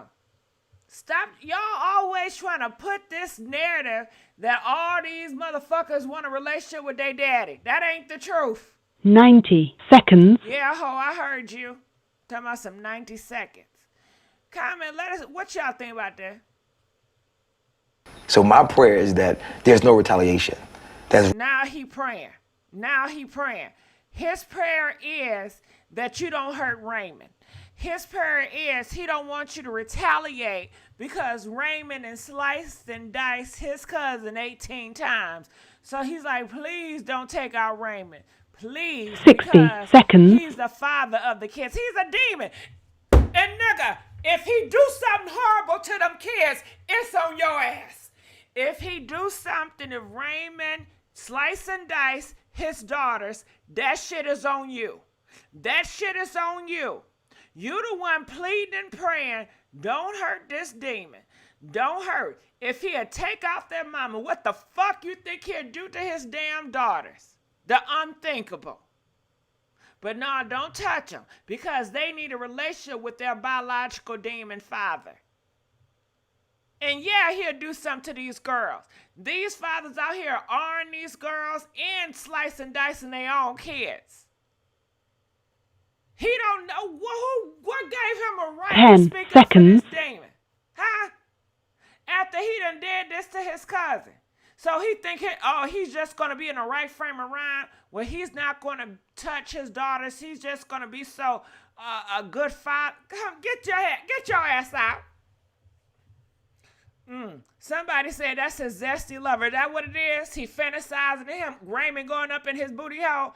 Was he slucking on Raymond? And the girl find out and she was going to put their ass on blast. And that's why he sliced and diced her. That's probably a good ass reason for 18 times. That's real personal. Some of your tea got out for that. And for you to be the cousin, you want to get ahead of the news and you so damn calm telling don't retaliate. Who the hell are you? Yeah, y'all need to call Reconciliation. That forgiveness still happens because there's something called a generational retaliation. That if we continue to retaliate, then their children are going to start, being retaliated against. And we got to stop it at the root. So my prayer is that we all fight together and the system help us keep the kids together with the family. See, that's the shit. And y'all want to walk around here with this Black Lives Matter bullshit It'd be him and a whole group of black people talking about, let Raymond go. Let Raymond go. Even though he sliced and diced this black woman 18 times, but you got niggas like him and a lot of other black people want to yell to the roof, don't hurt that black man. So hell, the system like, well, fuck it. Y'all don't care about y'all black women, because when these niggas slicing and dicing these women, y'all be the first one. Please don't hurt the black man that sliced and diced that woman. It's sick. It really is. It really is. How do you keep your faith going? Constant prayer and lowering my expectations. How so? What do you mean by that? Because oftentimes we expect highly of people and things versus expecting highly in God. And so the more I lower my expectations in people and rely on God, when people do what they do. He think he's so damn smart with his zesty ass. He don't be talking about God when he's sucking on their girl, please. You know, He throwing God in this because that's how he get the black women to be on his side. This is crazy. This is so damn ludicrous. What do y'all think? Let me open up the phone lines, because I need y'all to call in on this. Thank you for using Blog Talk Radio. Goodbye. Okay, let me play. Flaws and all, I'm accepting of it. See, it's the difference between acceptance and expectation. I learned how to accept what comes and expect less, or what I desire from people. So my prayer and faith is in God. That's how I keep my faith, Mike. Yeah, so in other words, when the Caucasian man put your man down and R him and beat him, the black man is gonna plead, please don't do nothing, let's forgive. Come on, that's a sick shit. Well, y'all see how these black men are, you know. Y'all see how, not all, but you know. You know. If you know, you know. If you don't know, then you don't know. And that's that on that. All right, so I'm going to try to create a open line so y'all can call in. Man, oh man, did you hear what he said about Raymond? The man that took out his cousin, sliced and diced her 18 times, a mother of 6. He wants y'all to forgive. He don't want y'all to do too much retaliation. He wanted to have this nigga out of jail talking about because of God and because he's still the father and he needs to be with his daughters. Why would you want a man that sliced and diced their mom to be with their, come on now. When he sliced and diced these daughters, like I said, that shit is on you. When he does the R word to his daughters, that shit is on you. And then his ass want to excuse and talk about some, well, your show is you know, scheduled he to was start on in drugs 29 heavy. seconds. He was on drugs heavy. He was mental illness. If he's on drugs heavy and mental illness, he can't be a good father. He need to get himself together because he's sick. Which one is it? Your show will go live in 5 seconds. I heard you. Yeah. 3. It's also such a cautionary tale because there's so many women that are in that same circumstance. You love your abuser, and it's very complicated, and love is very complicated. And sometimes, you know, if they really love you, they shouldn't also hurt you. But there's many different layers there that's going on. Maybe they're to keep the family stable or whatever the situation is. Ain't no and excuse. it can be so hard to get out. Yeah. What would you want other women to hear that are in this situation that know this is like, you know, what do you want to tell them? To see the signs. To see the signs. And I think that, and what we have at our church is domestic violence abuse ministries. We have to be able to bring. Oh, so that's what this is all about. This is a ploy for him to sell his church. This was all about. It don't have nothing to do with nothing else. This is a ploy for him to sell his church agenda. That's all it is. That's it. Bring awareness to these signs. And I think that we suffer for the lack of knowledge. If we don't, as a community, bring these signs, then guess what? We'll stay with expectation. Well, he had a lot of signs. Yes. Wasn't he 26 prior arrests? Sometimes you know someone's a bad guy, but you still love him. I mean, women, Yeah. you know, a lot of people love bad guys, dangerous, this, that. It's like it's really complicated. And it's not like she did not try to get out of it because the PFA was there. Right. And my thing is, the city has to come up with a plan to have some funding just for PFAs. In other words, He's so part of the church. Why didn't him and God do something about it? What they call him, Pastor Brownlee? Why didn't Pastor Brownlee and God, why didn't they put hands and deliver and rebuke that demon out of him? Why, come on now. to have people on call to respond quickly to PFAs like we do for urgent matters, because now even the process to get a PFA is crazy. So you want us to comply with the PFA, but there's not really much urgency with this PFA. We have to do something. There has to be a better, and every district should have a response team for and PFAs. also, so what always typically happens is the abuser's like, oh, I love you, honey. I'm never going to do it again. I promise you, I love you. Look at all our babies. And so it's like, it's a protection from abuse order. So they always say a piece of paper is not going to protect you. So a lot of times it's up to the prosecutors to prosecute the case, even if the victim drops the charges, which is what we constantly see. So while we pray to her, we pray for the girls and for you and everybody. Where's Emmanuel? 5913 Chestnut Street. I don't want to hear that, because that's all he want to do. He just want to sell. The 5300 block of Chestnut Street. Hours later, police charged 34-year-old Raymond Thompson, the father of her children, her longtime partner. There he is before this incident occurred. She did have a protection from abuse order against him, but as so often the case, he's the father of her 6 children. They still lived together and still spent time. Pastor William Brownlee is here, senior pastor of Emmanuel Christian Center over in West Philadelphia.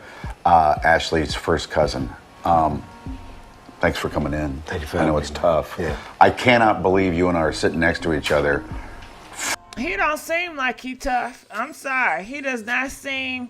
He seemed like he fine. He seemed like it's any other day on a fun Sunday. 48 hours after you and I were together in a park in Germantown on Saturday at an anti-violence gathering, a community day. It was such a beautiful day. You got up and spoke about what we can do about gun violence and just violence in general in our city. Now I can see the zest. They are saying he's zesty. I can see the zest right now. I can see it. Shit, they both look like a damn couple. But that's neither here or there. And you walk off the stage and get a call, right? Yes, sir. And what were you told? That my cousin was murdered. He was found murdered in a van, which was very tragic to me. And I was shocked. I was like, wait, what? Not No, I don't even like how he talking. my cousin, not Ashley, because her knowing that she's loved by everyone, it was a very tragic news. She loved everybody. I mean, she loved Raymond. She loved him profoundly. She loved the man who killed her? Mike, oftentimes love says, I love you, even if you don't have the capacity to love me back. So she was in unconditional love. And one thing about her, she fought for him. And she was the one who loved her children. I'm talking from my experience of Ashley, her being one of my first members of Emmanuel Christian Center. That's her problem. I mean, that's her problem. She was a part of your church, and look what happened to her. I wouldn't be a part of this church. This church did not have the blood of Jesus on it. It is that church is tainted.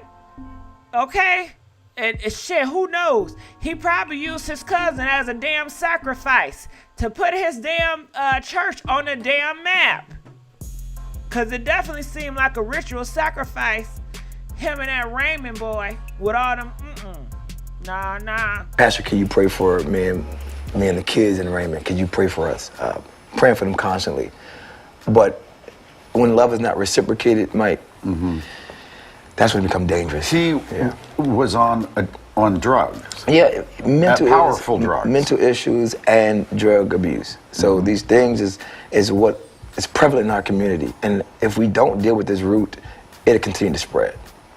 So let's just look at those beautiful little girls, because heartbreaking because you think, like, what happens to these children? They're all under the age, 6 of them under the age Yes, of 10, 8. eight, Oh, is it 10? six. Yes, Yeah, there's a 10, 10, 8. all the way down to 5 months. And you look at these beautiful faces and these girls with, like, all of this beautiful potential, and they can do anything, but now their mom is dead and their dad will be in jail. And now what happens? It's like our hearts break for them. Yeah, my desire is that the city of Philadelphia really helps them stay together with the family. Because, you know, growing up, me and my cousins were all split because of the death of our family. All of our aunts and uncles and my mom died. My grandmother's children died in age order. And so with us being split like that, it caused a lot of division. And we've all grown up separately, different ways. And so it was hard to stay intact, stay in touch. So my desire and my prayer is that the city helps us fight to kill this generational curse of division. And that they stay together, because I understand we're all mad at Raymond, but he's still the father, the living parent that these kids have to grow up to one day face and say, where's my father? So my prayer is that there's no retaliation, there's reconciliation, that forgiveness still happens, because there's something called a generational retaliation. That if we continue to retaliate, then their children are going to start, you know, being retaliated against. And we got to stop it at the root. So my prayer is that we all fight together and the system help us keep the... What kids he got? Where his wife at? Huh? What kids and where his wife at? And if he does got kids and wife, they ain't nothing but beards any damn way. We see that zest. Anyway, child. Whew, girl, call in. Let us know what y'all think about this shit. All right, calling from 209. You're live on the air. 209.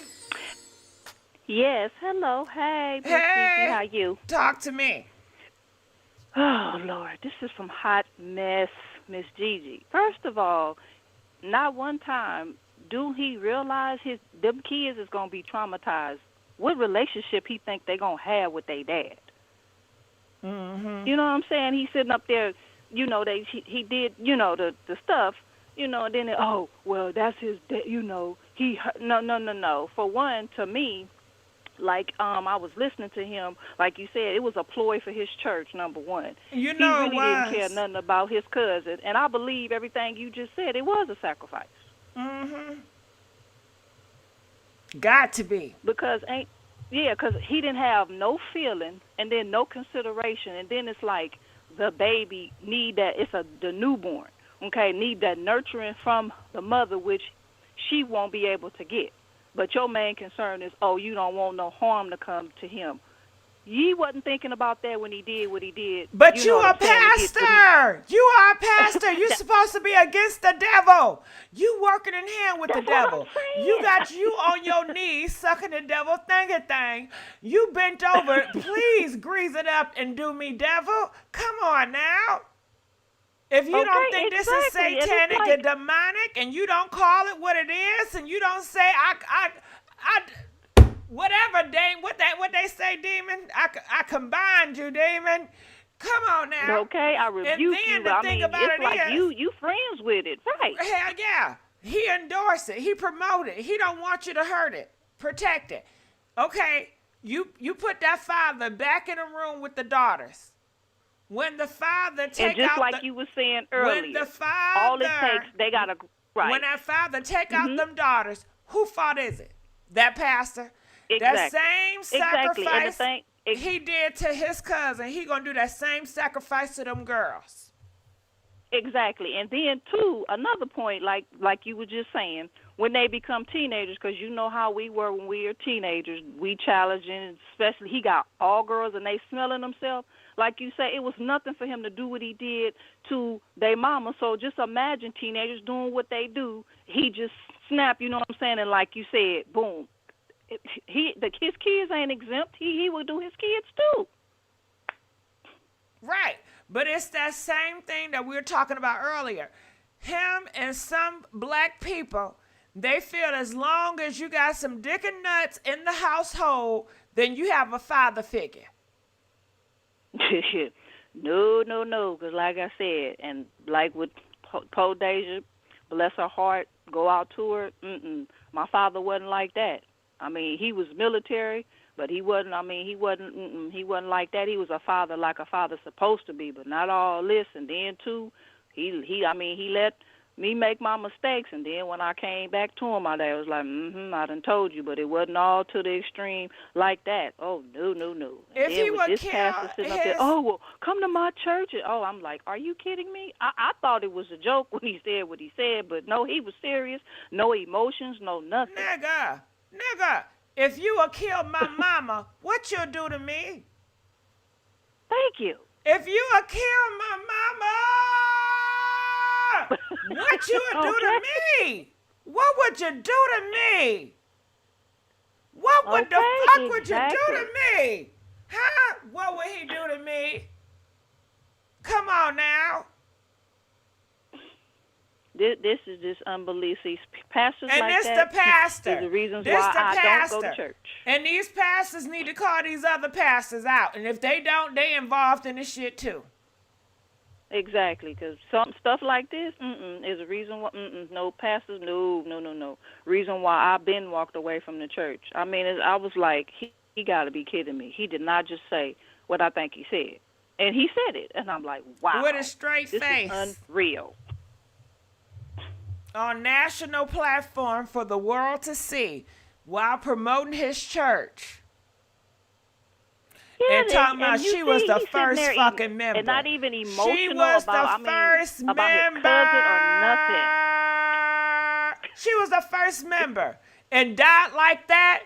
If that's not a curse, she is the first member of a spiritual blessed, so-called blessed church. And how she was used and sacrificed 18 times. Does that sound like a blessing to you? No, it don't. And that was what you said, that was a sacrifice. There wasn't husbands and wives. So you wasn't promoting them to getting married because they was out of the covenant. And still shacking up. And still fucking. So you knew this was not in the covenant. Come on now. And this is your first member.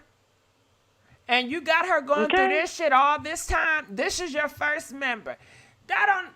You would think your first member of a church, you would be blessed and you would be doing X, Y, and Z. Come on, because you are the fruit of the labor. It's like you have a tree. And your apples and your trees is a product of what you put out there. You know, your word or whatever. Exactly. But wow. So, and then then he was like, well, I just got strong faith, and I just don't. I'm like, what? That ain't Bible. What do you mean? Because the Bible clearly says, which part you're not missing. Murder is a sin that you can't forgive. So I don't know. I think what he missed that got that to do class. with anything? Yeah, and I'm like, what is he saying? And I'm like, wow, this is like unreal. And I'm like, yeah. Clearly, I'm telling you, he got that devil's church because he's not making sense. You don't even have to be in religion to know something is off. The devil really got him wrapped tight.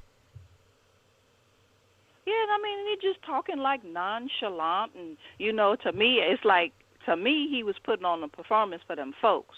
Cause so then she turned around and asked him a question, and then he was like, "Oh, okay, well, it's time for me to perform some more." And I'm like, "Oh, okay, you also trying to put on a performance for them folks? Oh, okay, got you. Try to lure some money in after he was so casual. Stuff. Oh, okay, he was so casual."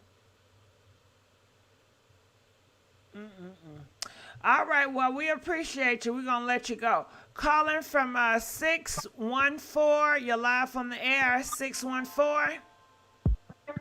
Hello. Hey, talk to me.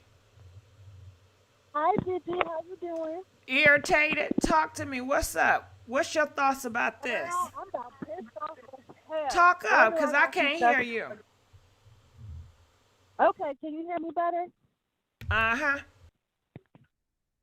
Okay, I wanted to talk a little bit about everything, about how you was talking about that virgin blood and how it's good for sacrifices. Uh-huh. Go ahead. I wanted to let you know that virgin blood is powerful because sex is an energy transfer. And when you're a virgin, none of those demons is in you. So they use that blood to manifest type shit. I'm listening. I got it on mute so I can hear you well. So just keep talking. Okay, and I wanted to say that I felt like the girl, Deyjah, what's her name? T.I.'s daughter. Yeah, you had it right, Deyjah. You had it right. Okay, Deyjah. I felt like she was cutting herself because the stuff she's going through right now is worse than the pain that she feels when she cuts. So she uses it as an escape. And I also feel like she cannot kill herself because when you sell yourself to the devil, that's what's waiting for you when you die. So it ain't no escaping. So people put themselves through pain and through drugs to escape. Okay, but do you think she can really okay, yeah, that may be true. All right, that's some stuff to get to think about, and I appreciate you letting us know what's going on with that virgin blood. All right, we're gonna let you go. Call in from another caller, 760. You're live from the air. Oh, yes. Hi. Hey, what's up, Gigi? Hey, talk to me. Yeah, I'm calling about Deyjah.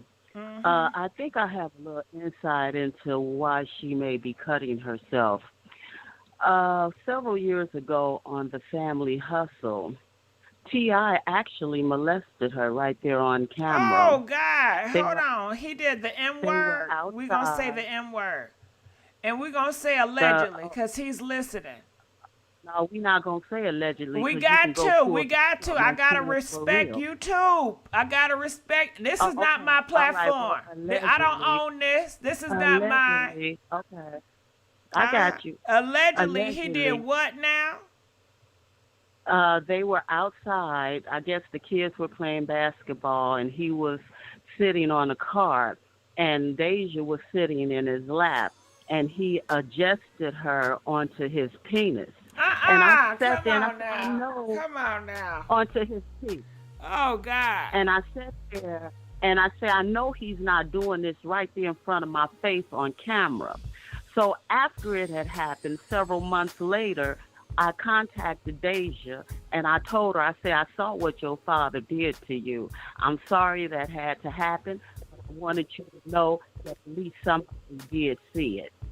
And so as a result, I guess she's traumatized by that situation, and now she's begun to cut herself. And I didn't know it was that extreme for her until I just tuned in to your show. So this is all, as you say, allegedly, but it's on Family Hustle. It's clear as day. You can go look at it. I don't know what episode it was, but that's what happened. Ooh. I know, it's horrible, isn't it? It's horrible. Right it really is. Now, girl, thank you for letting us know. I'm going to let you go. I can't deal with that. I cannot deal with that shit. Calling from 571. You're live on the air. 571. Hey, can you hear me? Yes, I can. Okay, good. So, for me, I feel like this whole thing with T.I., okay? I'm trying to tie in what happened with T.I. and his daughter, his baby, and this whole situation with this stupid cousin that came in and spoke. If you connect both of them, okay, and just you think about it, the man, the cousin, okay, he kind of embodies, in my opinion, everything that is wrong with our black men and our black community, okay, if that makes sense. So I feel now like you're talking about Ashley cousin? Yes, the one who was murdered. Yeah, Ash slice and dice 18 times. Let me said that man is everything is wrong with the black community is that pastor dude. Well, I think he kind of, if you think about it, he kind of represents a lot of what's going on. So for one, the issue when you think about the black pastors, and how they exploit our community. That's the issue, right? So Right. you seeing him do that with his cousin. Then number two, the loyalty that a lot of these black men have for each other, no matter what. So you know what I mean? He murdered his cousin. He took her out of Like here. that. I try not to say the N word, but he took her out of there. Yeah. Yeah. He took her out, and so here we are. You look at that, and here it's a guy who did it. Now, had it been a different, situation, if you switched it around and it was the woman who did it, I highly doubt he'd be acting the way he is right now, if that makes sense. I think a lot of times the black man, no matter what, they're just more loyal to each other. And I think black women, we kind of need to look at that. And like this whole situation, if you listen to the situation regarding T.I., Tiny's not this young girl's mom. But a lot of the callers were calling in, scrutinizing and talking about Tiny, and not sticking with the situation at hand, which is, this is T.I.'s daughter. This is T.I. being I can't cuss too much like you said a minute ago, a piece of garbage of a father to her. And here we are, a lot of us were saying, yeah, he did wrong. But a lot of the callers, if you think about it, were focusing in and scrutinizing Tiny. But at the end of the day, if Tiny was not being respectful to this young woman, he should have done something about it. You know what I mean? We need to leave her out of it. The situation at hand is T.I. and how he is mistreating his daughter. So I think if you think about that, that is a huge issue. That's a huge problem with our community. Like I said, we black women, we need to unite, and we need to be more forgiving to each other and less scrutinize it. And look at how the black man is. That's his cousin. And like you just said, the first person that supports him in his church, the first member he had, first person he had in his church, and blood, 6 damn babies. And look at how he treated her. Look at how he overlooked what went down for a guy that's not even his blood. You see what I'm saying? So it's like, look at the loyalty these black men have for each other. You know what I mean? And we need to look at that and really think about what we're doing and stop trying to scrutinize each other. And like I said, we need to start uniting. We need to, without getting too derogatory, we need to start strapping. I feel like we need to start strapping. These guys are out there doing that. But I think also, too, we need to start thinking about, is this a safe area to still raise up? You know what I mean? Raise our children. A lot of us are making good money, and we need to start looking at whether or not we need to stay in these communities where it's unsafe for us and our children, and think about just moving out. So I think we need to kind of think about that. And I think another thing, I'm not sure in your community, but in mine, you have like the NAACP. It's not being anymore. It's not being, I don't have any black members. There's no black members. Okay, so I was looking at possibly joining and everything, but if you think about it, like the officers in my community that represent NAACP are primarily Asian Muslims. So it's been taken over. So I think that, and a lot of times. Well, can I interrupt you? Can I interrupt you? I know you said a lot of stuff, but I think, this is what I think, y'all. I think that the church is letting y'all know time and time again, they do not have black women interests at heart. They don't. Your best interest, the black church don't have it at heart. The best thing that they can give black women is a man. It's to tell you to a man and God. That's it. And I feel like for them, they have to, shit, you know? That's what I think. But what do y'all think about that? It was something else I wanted to say, too, about it as well.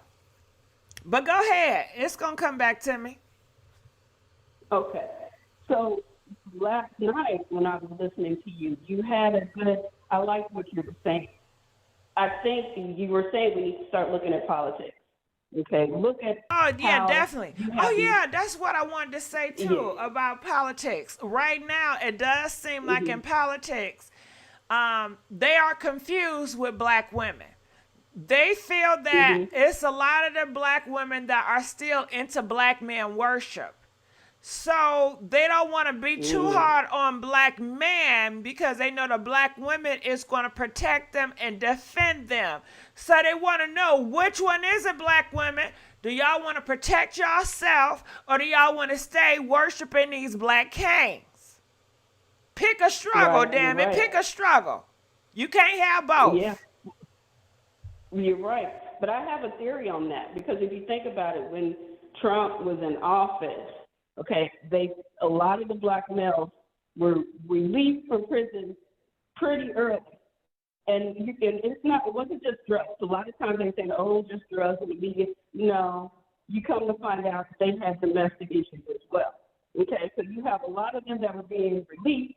People are wondering why. Well, because of the legals.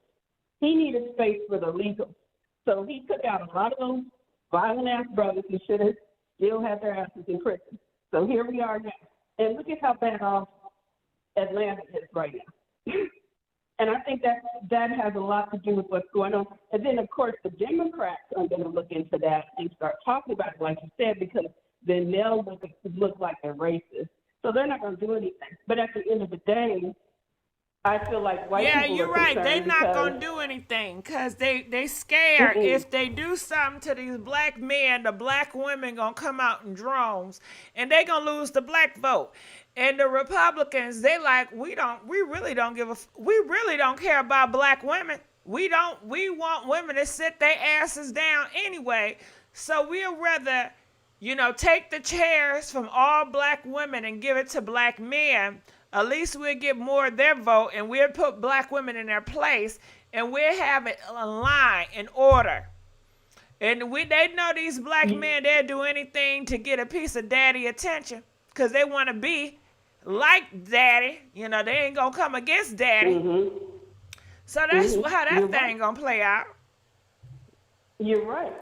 But I feel like black women, instead of wasting all that money on all these black pastors like TD all these other pastors. And I was watching something on YouTube last night. They were talking about it. It made me sick to my stomach. They had ads talking about, oh, my private jet is getting old. We need money. We're trying to raise a couple of billion to get a new jet and all this mess. Why are we wasting this money on this shit? That's what I'm wondering. Instead of wasting our money on all this ridiculous shit, when you see that black man, and he represents, in my opinion, these black pastors, these black churches. They don't support black women. Look at him. That was his cousin. He's not supporting her. Like you said, he went on TV. He did his little tap and dance shit. And then, he just said, oh, it is what it is. Let him be free. Why? Why the fuck did he need to be free? His ass needs to get the death penalty, in my opinion. Fry his ass, put in injections. I don't give a shit at this point. He's gone. See, that's how systems need to start thinking. Yeah, but I can already tell you what they're gonna say. You want to know what they're gonna say? They're gonna say, well, the white man, they get to slice and dice their girlfriends, and they get away with it. Why shouldn't a black man get away with it? And we the church, we got to start protecting our own. Protect the black man. They go through so much, and we don't know what could have happened that could have caused him to do that to her. Are you sure all those kids was his? What if the baby wasn't his? is. And he just found out. And you know, you never know. You can't just, we don't know the whole story. And let's not forget, God is a forgiving God. We got to come together. The enemy trying to break us apart and divide our family. So, you know, we just need to bring it together and forgive them because he got kids and he's still a father. And come on now, let's just do it together. Let's do it for God. You know, if you can't do it for yourself, do it for God because that's what he would have wanted, right? To forgive. Yeah. All that hocus pocus bullshit. I just tell them straight up, no. No, you got to tell their ass, hell no. You got to be aggressive because if you just say no like that, they going to keep on. Well, they're going to keep on because they don't take no for an answer. Their job is to convert you. Their job is to make your no into a yes. So you got to really give it to them strong. You see, nope. And that's why I say, sisters, you need to start strapping. You need to start going and practicing, target practice, all that stuff. Self-defense classes. I heard a lot of stories, a lot of scary stories last night about, you know, men coming in through the door. I tell you, that's the first opportunity to put one in the head. You know what I want to see? You know what I want to see? Don't you, that cousin of hers, I want that Raymond, that man that took out 18 times. I want him to join his church. Yeah. And I want him, Raymond, to be the niggas he is and slice the pastor one good time, slice his ass. And let's see about him forgiving and opening his doors to Raymond again. You know, let's just see. I bet his ass would change his tune. I'm sure he would. Yeah, let him stay in his house. Let him stay in his home instead of prison. He don't talk like that. And let me say something now. You mean to tell me Raymond was putting paws on your cousin and you ain't tapped that ass? That's what I'm talking about. You ain't tapped that ass? You ain't go over there and tap that ass? And that's what I'm talking about. These black men don't have any loyalty for us. And we need to start looking at that. No, he got the Holy Ghost. He don't need no pow. What you talking about? And that's what I'm saying. I think that black women, you look at an NAACP, I think we need to form something similar to that, specifically for black women. Something that focuses on after school enrichment programs and things like that for these young girls. And really start focusing and get something really comprehensive for these babies and for these women who are being abused and finding ways to help get them out. If these black pastors, like I have read in your comments, TDJ's got a $5 million house. We built him up. Black women built him up. We can take his ass out. We can take that money that we're spending on all this bullshit. Of course, but the thing is, black women going to have to unpack a lot of shit they learned. And I don't know if they want to unpack a lot of stuff. They're going to have to stop doing the black man worship because church, all it does is promote the worship, man worship. And I don't know if they're willing or ready to unpack. That's right, you're right. And I think that we have an opportunity if we looked at it, and kind of use that as a model for NAACP. And here's another thing. I haven't heard anything from NAACP talking about what's going on, talking about helping out these young women. It's always, something else. It's not about black women. I think we need to focus in specifically on black women. And come up with a program, and we put that money towards that program, and get people to lobby, get black females. Yeah, but it's never been in history where it's been agenda helping black women and just for black women. This is something new. It's presidential. It has always been protecting a man, benefiting the man, and it's been okay. But for it just to be protect black women, the first thing these niggas gonna say, you see, this is the gender war. You see, they're trying to break up the black family. And that's what they're going to put it to. You need a black man in a household. You know, that's why all this stuff going in now. You women trying to be men. That's what they're going to do. And a lot of girls, they go, well, I don't want to be a man. I don't want to be a man. I don't want to grow nuts and dicks. So let me sit my ass back down. And I apologize. You're right. I don't want to do that. And I want a man. And I want him to... Okay, they can put all that fairy tale bullshit and keep your ass hoping, because that's how they get the money, is to keep you hoping of a fairy tale that's not realistic. Well, you're right. But, you know, some of them, they're just going to have to learn. They're just going to have to learn from experience.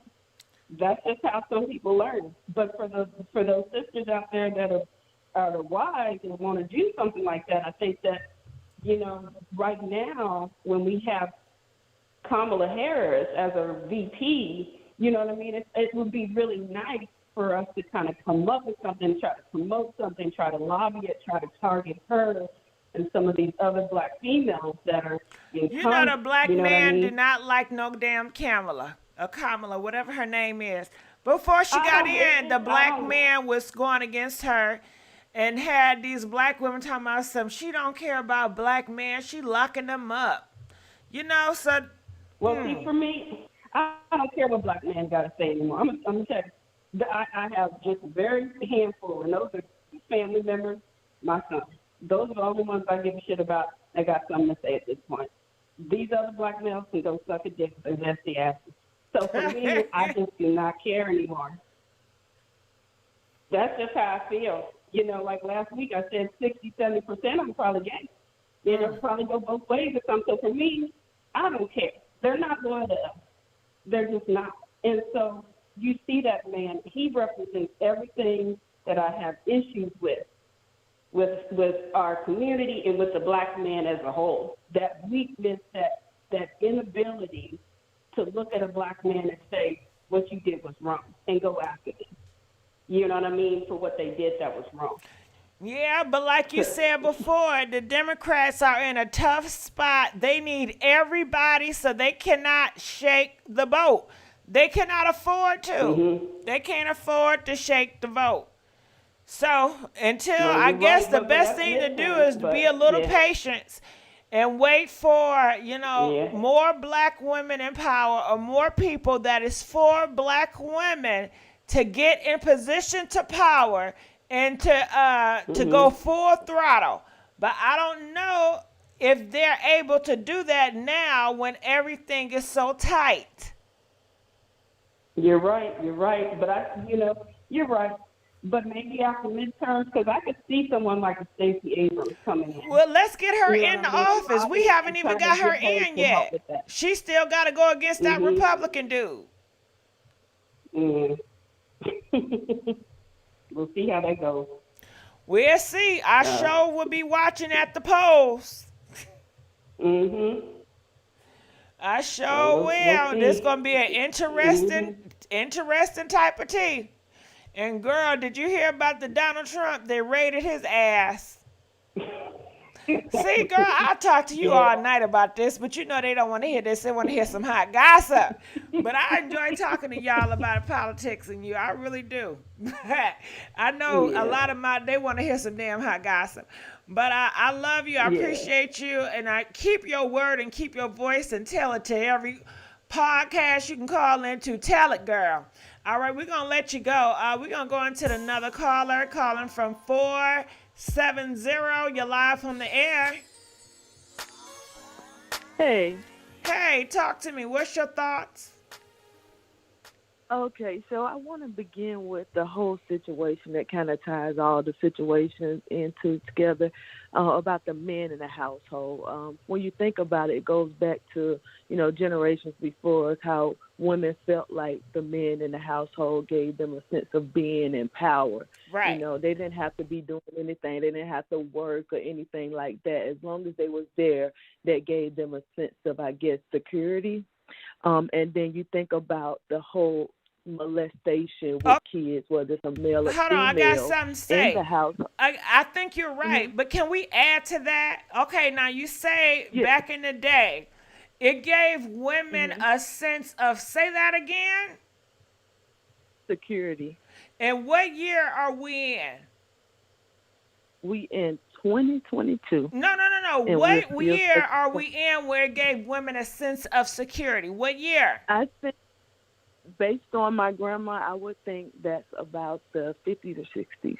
Okay, so let's go back to 50s and 60s, okay? Because a lot of times people will push an agenda and they don't tell the whole story. So in the 50s and 60s, did women have rights? They did not. Okay, so that makes a whole goddamn difference. If women didn't have a right to go out and have their own, be CEO, have the same opportunities anybody else can have, and be able to choose the man that she want, not out of financial, but because this is what she wants. That's a big ass difference. She playing survival. It is. But she's trying to survive out here in these streets. Yeah, I get so it. I can't just put it on, well, you know, back in the 50s, she was just, you know, thankful to have a man. It's just that narrative they push. The government broke up homes. No. These niggas was not doing right, was not taking care of the kids, was putting paws on these women. And the government gave women a chance to not live under a demon that put paws on you and treat you like shit. They gave your ass a way out. Yes, it did, but at the same time, we as black women are still choosing to live like that, and we're because you've been brainwashed. It was just 50 years ago. Yeah, but we can't keep accepting that. All of this is damaging the kids. It's damaging you, first of all, and that brings it to mental illness. Black people also don't take that seriously. We are not just hurting ourselves, we're hurting our kids because we have trauma from our childhood that linker down to our kids, although we might not see them as tackling our problems as well because we're going through depression and stress. They are. Then they have their own situations to deal with. Then we're turning around trusting them in the hands of people that we may know do something wrong to or we might not, you know, and it could be because you want to go out and get a job to make money and your child is being harmed just the way you have been, and it's just a cycle. And then black people like to sweep this stuff under the rug. They don't get the kids the help that they need. Nobody's getting help. Everybody's actually going through things where they're self-medicating, whether it's drugs. Okay, and let's take that. You said black people like to sweep things under the rug. That comes from in the past. That comes from a very historic that has been passed down. That black people keep a lot of secrets in the family. That's nothing new. That's old. So I say that to say that it's still today, even though slavery 400 years has started, it still affects black people today. It still affects. And I wonder, how do y'all feel about that? Because I know some of y'all feel like it doesn't. Press 2 if you feel like slavery still affect people in America today. Press 5 if you feel like, nah, people should get over it. That was a long time ago. Have nothing to do with black people today. You know, how do y'all feel on that? Yeah. Well, I do feel like it does play a role in our everyday lives. But at the same time, I feel like somebody got to step up and figure out how to best help people in these situations. It's just not enough resources because when I was a child, I experienced the same thing. I had to live in a household with the person that did things to me, and I grew up, and that's still a relationship, and there's still trauma. I had to wait till I became an adult to try to seek out help.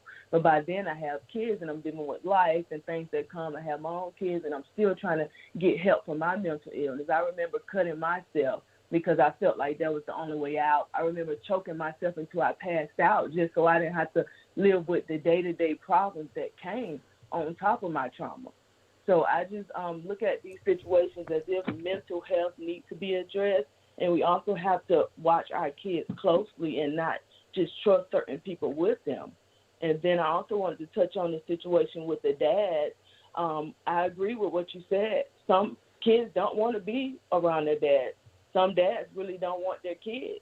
A lot of times when women go through these relationships where they're being abused or they're being murdered by their kids' fathers, because his only objective is to obtain that woman, not to even deal with the kids. So some kids just don't want that relationship, and I don't feel like it should be forced. Yeah, and you know these church pastors are going to force it.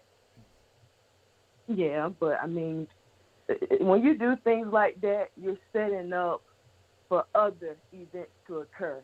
It's going to place more trauma on people. They don't care. All they care is that father need to be in your life. For what? Can you please tell me for what? Huh? Why did he need to be there? For what? You act like he gonna really step up and be a effing father, which most of them don't. What they gonna teach me? Don't. What? What, you want me to watch him being a hoe? Slutting out women? Huh? Come on now. A lot of this shit y'all just like for pictures and videos on posts. Mm-hmm. But y'all know damn well these fathers is not fathering. I know niggas in a household right now. They never taught their sons to shave. They never passed down ties or rings to their son from their grandparents. I asked these sons, what did your father teach you? What did he pass down?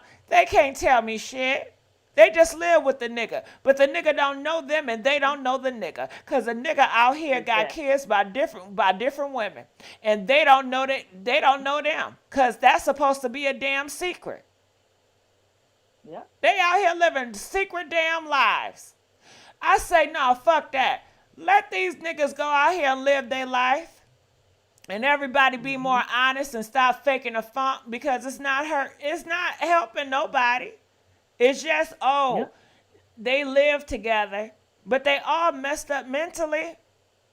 And they just put on a damn fake and phony front for one moment at the family damn gathering or taking damn pictures. But other than that, it's all messed up. I see it so often.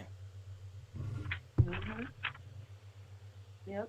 Well, that's pretty much all I wanted to say. But thank you for taking the call. Well, I appreciate you. All right. Let's go on to the next caller. Calling from 470. You're live on the air. Hello. Hey, how you doing? Talk to me. What's your thoughts? I think first of all, I wanted to talk about Irv Gotti in his interview. Go ahead. I think that he was so transparent. He didn't disrespect that girl. He said I didn't care about her being with him. He said what hurt me was that she didn't want to do this no more. Do what no more? It was because it was the end of Ja Rule. Let me them all and humiliated them in the street, and she wanted to get away from them. He said he couldn't understand why she did that. She didn't understand why she did what? Why she didn't want to be around them no more. Why she didn't want to be affiliated with them no more. Shit, because he was a goddamn predator. She was what, 19, 20 years old, a young girl? And he had a wife? Did he have a wife? Predator, but when you say predator, we all have to take accountability for what we contribute to our own dysfunction. Okay, did he not have a wife? They were separated. Okay, so you're saying he had a wife, but they were separated. How old was he? But she wanted it. She wanted it? Well, she didn't want it that much if her ass was leaving it. But if you let somebody dangle a carrot in front of you and you bite it, who's at fault? Who dangling some damn carrots? What I'm saying is... You saying Irv Gotti is dangling carrots in front of Ashanti? Ashanti... He was at the time. He made her a star. He did. He made her a star? Yes. How? She had to deal with somebody else. You didn't watch the interview. You didn't Now watch the tell interview. me, I saw different clippings, but how he made her a star? How he made had her to a deal- damn star? She had to deal with somebody else. She had to deal with somebody else. They wasn't doing nothing with her. So he said, okay, well, you can just come around here. You can just hang out. If you get on your knees and suck on his balls. Was that a part of the package? But I guess that's what it was back then. Okay, and that's wrong. That's wrong. If you're a boss and you're working somebody, you do not take your ding-a-ling out and have them to suck it and work. No. That's that power shit. When you are a boss or you a manager, you don't cross the line. You know this girl is 19, 20. Come on now, you don't do that.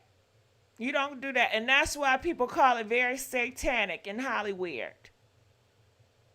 Because of devil shit like this. But you have to also admit that people be victim to their own thirst. They never let their talent speak for them. They were victim to their own thirst. What you mean? Think about it, just like with people be victim to their own thirst. Just like with that R. Kelly shit. That one woman, she was a grown-ass woman. She was on the radio in Houston. She said she came to Atlanta. She was in Atlanta sucking them women, little girls' coochies. She knew they was underage, this, that, and the third. She said she decided to leave. She said she left and got to the airport.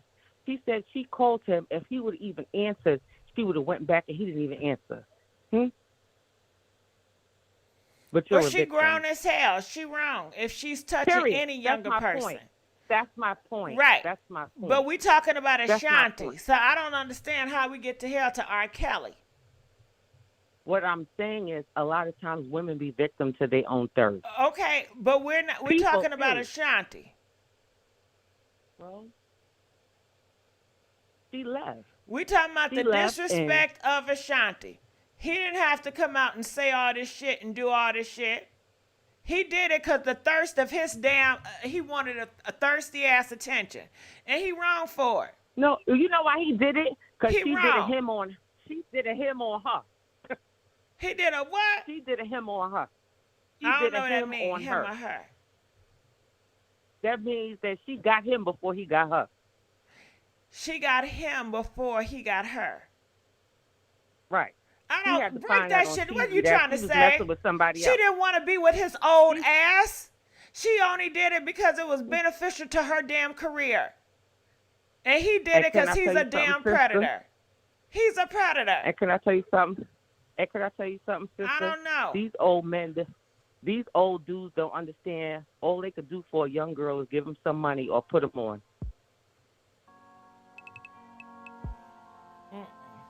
Am I lying? I think it's wicked, and I think it's power. They want power, and hey, in their mind, they feel that it's genuine and it's loved. I don't know. I got a lot of friends. Listen, I got a lot of friends in the music industry, and I never forget. I was sitting at a bar, and this white dude told me. He said the things that he saw Katy Perry do for her to get in position was sinful. It's what it was back then. But if you agree to it and you do it, who's at fault? You want the fame and you want the glory. Both.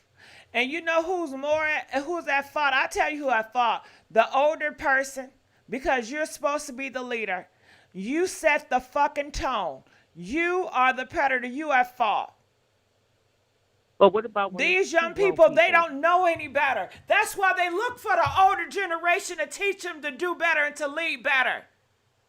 The older generation is at fault. You know damn better. You know what you're doing. You're setting the tone. You know better. So let me ask you this. Do you think Neo's wife was a victim? I don't know much about Neo's wife. All I know, he a hoe, and he does hoish stuff. Now you want to keep on ping pong to R. Kelly, to Neo, and all this. Because what I'm saying is a lot of times people be victim to their own thirst, and you can't be the aggressor and then become a victim. You can't be a willing participant and then become a victim when it don't go your way. Who's planning this? Who has the most power? Whoever have the most power in the elder is at fault. But if you let, so why would you even play somebody yes. like that? Why would you hurt somebody intentionally? That's just like, you know what it sounds like? It sounds like these thugs in the street talking about some, well, if I fucked them over, that's on them. Yeah, I lied and I got them there, but that's just how the game go. That's just how the game go. It might not. No, it's horrible and it's wrong, and it's horrible to have bad intentions to do this to these young girls because you want to get in their panties, so you sell them a false dream, or you do X, Y, and Z. It's wrong. But they want the fame. It's wrong. But they want the fame. Okay, I want the fame, but it doesn't mean to degrade myself. But you want to sit up here as an elder, as a person that's supposed to be leading the community and helping younger people, to say, open your legs and I may give you a treat. I may give you an opportunity. That is demonic. Okay, but and then you want to sit up here and say, well, you wanted the fame. Well, you wanted the job. Come on now, this sick. You don't think that person, but no. Because you know why? Those same predators will get those little kids that's 13, 12, 14 years old. Well, they wanted the attention. They wanted the fame. Wanting attention and fame have nothing to do with what's between your legs. For you to make that distinction and try to twist that shit up is perverted. To say you want fame, then you need to go between your... That don't got nothing to do with nothing. Can I ask you a question? Would you do it? Exactly. You know That's what? My point. Nah, we That's done with this point. conversation. That's my point. We done with this, and don't put my ass in shit. Girl. Calling from 202. You're live on the air. Hello. Hey, how you doing? Talk to me. What's your thoughts about all this? How you doing? I'm all right. I was calling in because I wanted to talk a little bit about T.I. And when I say about a couple years ago, my cousin, she had been told me about him. She had a friend who lived in the Valley in California who used to go to these sex parties. Freaky parties. You know he listening, so we got to be careful how we say it. But go ahead. Right, allegedly. So the girl, she told us about how he would pay her to come and do these parties, and Tiny always knew about it. That's one thing for sure. Tiny always knew about it, and then one time he paid her extra to do Tiny too. And she said she just didn't like dealing with him because every time she went with him to the hotel, he made her do drugs along with other girls because she wasn't the only one. Allegedly, he made them do some sugar boogers. Yeah, that's what they say. And she had to, basically she was there for a couple days. It was always like a couple days type of thing. And then what's so crazy is, allegedly, but his daughter, Deyjah, the mother is from D.C., you know. And my cousin is friends with Deyjah's mother, niece. She actually is named after Deyjah's mother. So, I mean, I don't know what's going on with Deyjah's mother or why she's not getting involved, you know, because, you know, she know what type of dude he is. But, I mean, evidently something is going on in the house that for her to want to hurt herself. Definitely. And it probably been going on because, like I said, this was a couple years ago, like 5, 6, 7, 8 years ago. He been doing these sex parties. And let me give you a little bit of tea too. Another girl that was friends with my cousin's friend, she said that she had went to the party and she said they was all like drugged out and stuff, and she woke up and she saw Nelly. Allegedly. Yeah. She started Nelly getting his zest on with T.I. Yep, Nelly was touching on T.I. Getting it. You got to, girl. You got to know how to say shit. Say Nelly got his zest on with T.I. Say that. Yes, Nelly got his zest on with T.I. See, that sounds so much better. So if they take your ass to court, the judge gonna say zest. What the hell you mean? Shit, you say what you put on the damn salad. What the fuck? I don't know. Shit, I said zest. You know, shit. Goddamn, he got his zest on. And allegedly, T.I. had woke up out of his little druggy state and was like, "Nigga, what is you doing? Like, you know, like, come on, man. You know he like that shit. Whatever. You know he like that shit. I mean, evidently. Yep. Yeah. So it's when all that stuff came out about him doing little certain stuff recently, I knew it was true because it been going on for a year. Right. Hold on. Listen. Have you heard Nicki Minaj's song? Did she say that in her song? Listen, I know she didn't say it, but every time she be like, "It's kind of zesty."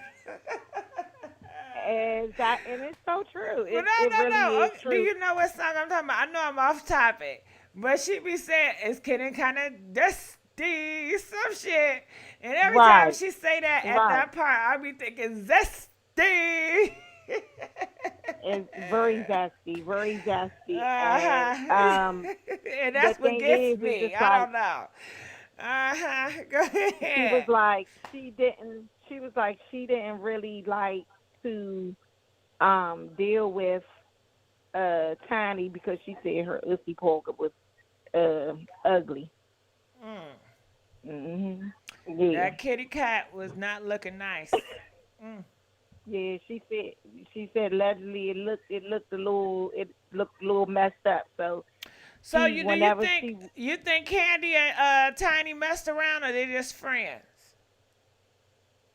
Oh yeah, they probably did something. Cause you know they both like kitty cat. You know, I was thinking about that. Exactly. Yeah. Yeah, they definitely done did something together. They've been together for a long time, and they both freaks, and they both like group stuff. Right. So it would only make sense. It's not like, you know, they're so, you know, high morals and values and conservative when it comes to their mate and what they do in the bedroom. They seem very out there. And they are. Allegedly. They are. Oh, yeah, they put it, Candy got a tour, a Freako tour. And Tiny, she had a Freako tour under the cover with her man. So you already know. I bet, what you think, they be passing girls around? Oh, yeah, they do. Oh, yeah, they be like, yeah, Keisha got some good yams. Yeah. She can eat for days. And I also believe, I think Shekinah was also doing something. That's why they hurried up and got her out the way. Shekinah said she's straight. Yeah, okay. I don't know. You know what I'm saying? I like Shekinah. But I'm just saying. She said she's straight. With Tiny all them years. Yeah, but she said she's straight. She don't deal with dumb. She not zesty. She said she's straight as a board. Well, if that's the case, she done seen something. That's for sure. She said she ain't seen nothing either, child. She lying. She lying. She lying. She lying. Now, but I could have swore I heard that she mess with down low men before. I don't know. I didn't hear that, see. Well, maybe I lied. Maybe I'm hearing shit. I mean, I don't know. It's always. I could have swore she was messing with some down low man. She could have been. I don't really keep up with her, but you know, when We're I gonna heard need the little Shekinah to stories call about on her, here one good time, okay? Shekinah, call this oh my line, God, girl. Shit, we need to talk. you We know, got some questions. look, and I done already talked too much, but Lord have mercy, yeah. I mean, I really feel for Deyjah though. I really do. Like, I really want to know what her mother's doing. Like after hearing all this stuff, like Her mama ain't you doing know, shit. check on your Come on daughter. now. I don't know why No, y'all 'cause keep she's asking getting that unmoral. question. If her mom was doing something, you will see a change. Her mom ain't doing nothing. And she ain't gonna do nothing. That's crazy. A lot of Yeah, time but I y'all be just wanted to wanting these call. moms and these daddies to be Captain Save and Rescue. They not coming to save you. They not coming to rescue you. And sometimes we got to get that out in our head. And that comes with your own father, Right. your own mother. I be seeing people, they just hoping and wishing their father get it right, their mama get it right. That ain't going to never happen. That's not going to happen. Yeah. You're going to have to come reality. Yeah. Your father is not a father. He's just a damn sperm donor. He may come around for once in a while, and that's just who that nigga is. Ain't no keep Yeah, talking right. back and arguing, trying to get them to be somebody they not. That's just what it is. She ain't coming to help her Yeah. daughter. She ain't coming to save her daughter. Her daughter is off on her own. Her daughter's on her own. Dang. And been on It's her own. sad. Been on her own. Yeah. Lord have mercy. Yeah, but I wouldn't even I ask said, where let the me mama call at, now because she ain't there, clearly. Yeah, she not, but she around though. I know that for a fact. She around. That's for sure. She is Living her around. best life. Right, with the Annie Morgan. Yeah. With a nigga so. somewhere. Probably. Yeah. Probably. Does she still live in Atlanta? But yes. I don't know. I don't mean, know I don't either. even know, cause I don't know, but you know, she's from DC. So. And maybe T.I. got something on her. They'd be like, you better not say nothing or else. Who knows? Right. Yep. You're right about that. You're right. She probably scared of But it. Well, he is. Cause you know, you got people in high places. You can do what he, I don't know. Oh yeah, he'll take him out. He'll take him out in a heartbeat. You know how these niggas is? They doing that drill music now. More sacrifice, the more blood. And they doing it to their own people, and it's a damn curse. It's sad out here in these streets. They got this music, this satanic music. It's cursing their own people, the black people. Yeah. You know it's crazy. Ain't no other group that got demonic music and as popular as the black community. And it's I beg to differ. Who? Tell it. I beg to differ. Tell it. The white people. What white artists? It's a lot of them. Girl, if it's so many, name five. Name me five that promote pow of their own people, and they out here influence killing each other across the realm, across the worldwide. Right. Please name me five artists. You right. Because black men and black women, they get encouraged and promoted to rap and entertain about destroying their own community, and everybody around the globe in the world promote it and put their asses on the stage, and they love it. You're right. One thing about them, they stick together. Every race stick together besides black people, and that's the sad part about it. Yeah. Somebody said Marilyn Manson. Marilyn Manson. First of all, he don't influence nothing in the black community, boo. Right, right. Okay? When you Black put it in people that music context, you're right. influence every fucking body. Black, white, Indian, everything. Marilyn Manson, he's not influencing all groups and sectors. He can't touch hip hop. And then Right. Marilyn Manson, the people that he do, are they killing they self? I mean, Marilyn Nope. Manson, the white community, are they in drones pound each other like what drill music Nope. does and this gangster shit does? You right. You right The about white that. people are the conservative. They don't even listen to his ass, the Marilyn Mansons. Right. They throw his ass in the Yep. damn trash. Only person that's picking him up and trying to do something is that pastor Kanye West. Yeah, you right. They said a heavy metal rock. Like I said, heavy metal rock is not influenced the black community. It's not in all cultures. I don't know nobody in my area or in the past that know shit about no heavy rock. Do you know anything about heavy rock? A little bit. Who? Name me when I 3 was coming artists up- in heavy rock. You got Aerosmith. You have you got Aerosmith. And see, that's the thing. When, I don't know when they no do damn certain things, Aerosmith. I never heard of that. you never heard of Aerosmith? I sure have not. I don't know Yeah. shit about no heavy metal rock. Oh, that heavy shit don't metal even rock? exist No. in my world. Huh? No. Not no heavy metal rock. No. Well, but that's what I said. They've right. No, I don't know about no And heavy. I don't except think for the heavy guy metal rap Hangover. is as popular as rap music. Hip hop and rap It's rap not. music, with it to me, hip hop rap busting the same. Man, when I tell you how far it is worldwide, do you hear me? Ain't nobody Yeah. touching that. Ain't no genre touching that. But they get promoted from destroying their own people. That's the only way they gonna get on that damn platform. Come on now, Christian music is not. Come on now, Christian music. Y'all just saying shit now. Y'all gonna piss me off.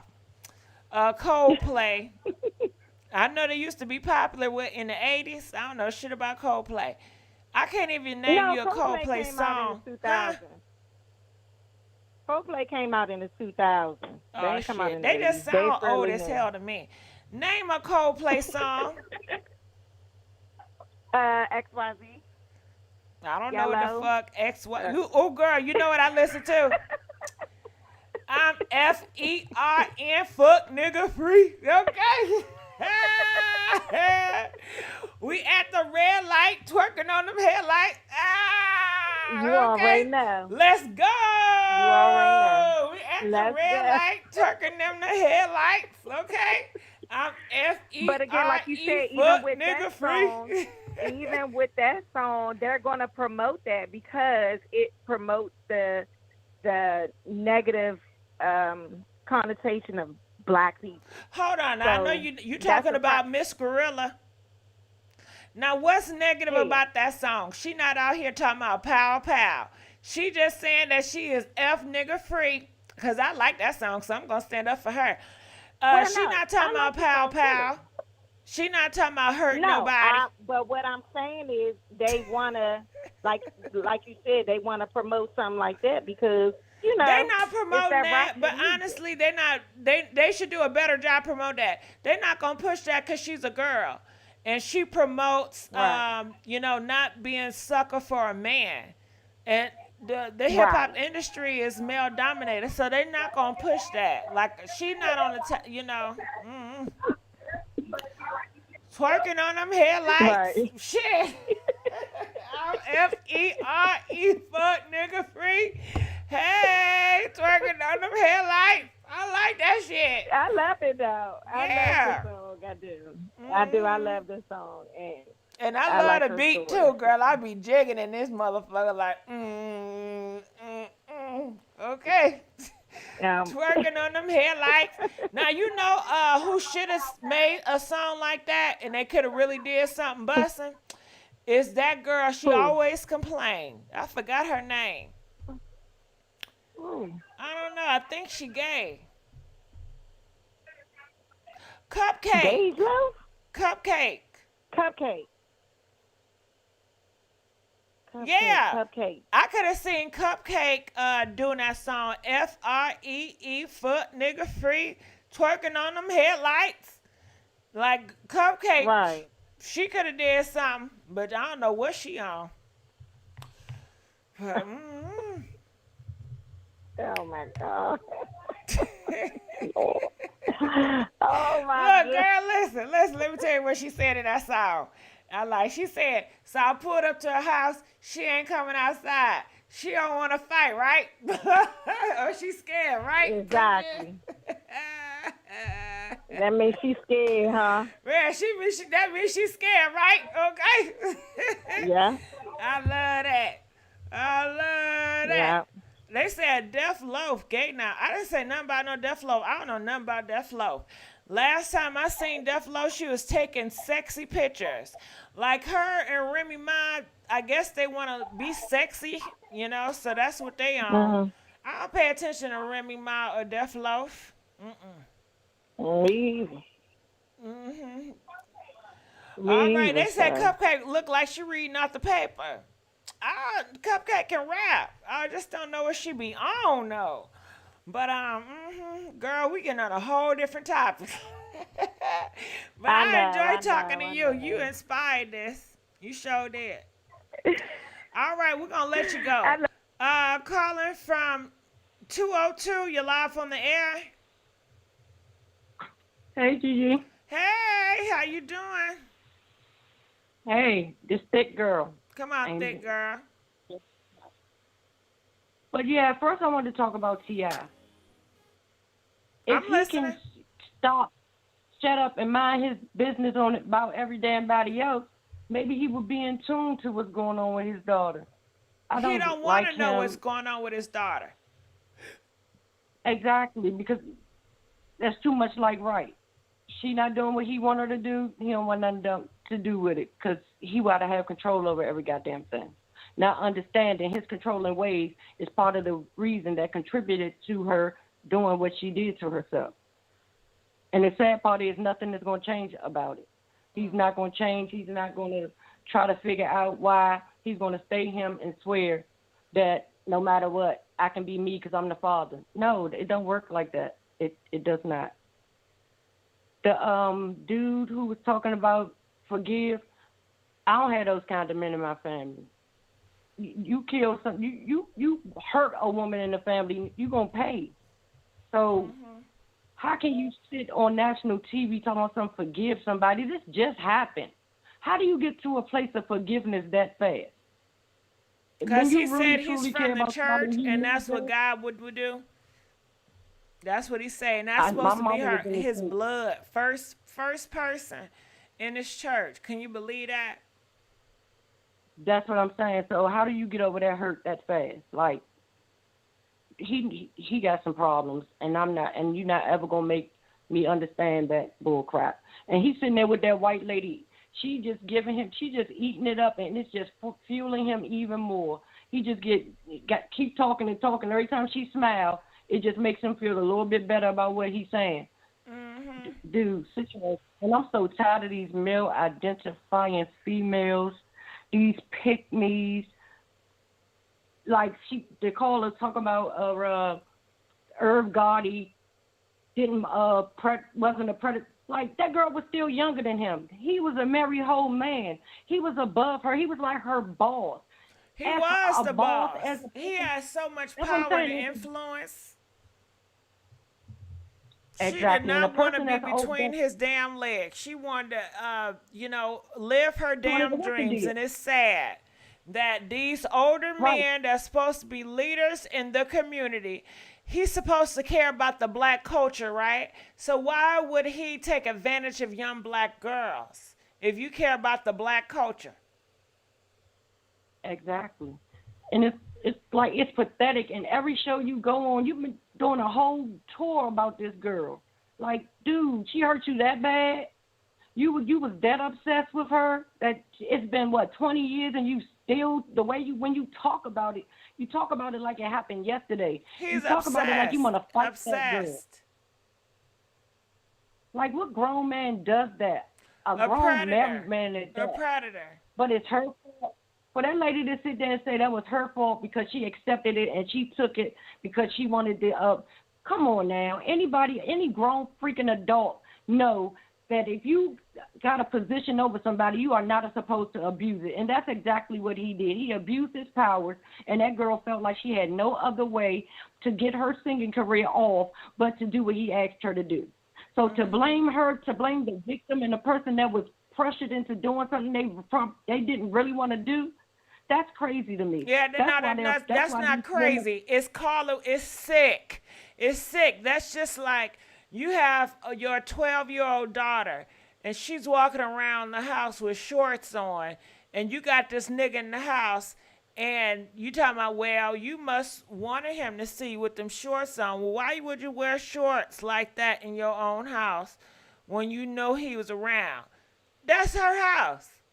Tell that nigga to get out. Exactly. Nothing should come before your damn child. Come on, I don't give a damn. She walk around. And then, well, you must wanted it then. If he touched on you, you was asking for it. Look how you dressing. And that's the problem. You didn't feel him staring at you, huh? But now you wanna complain when you out here enticing that man wearing them shorts in your house. I'm allergic to women like that. I swear I am. They make me itch. I break out in hives. And then she wanted to blame the people about R. Kelly. She tried to make that make sense, and I don't give a damn on what day she said it, what month she said it. It's never going to make sense. She should be ashamed to say the things that she just said, and that's the problem with black women. We always want to talk about what the black woman did, but you don't want to talk about the man that was old enough to be a big brother or uncle or something to her, but it's okay what he did, but she was wrong because she wanted her music career. Like, get the fuck out of here. Black women will not stick together to save their goddamn lives, and it's freaking sad. Y'all sit here and talk and take up for a black man. You don't care what they do. They can murder your child. But he didn't mean it. He was sorry. I swear, I saw it in his eyes. I could tell he was remorseful. Get the hell out of here. Where were you raised? Who was your mama? Because something's wrong. You need to go sit on somebody's couch if that's how you really feel in life.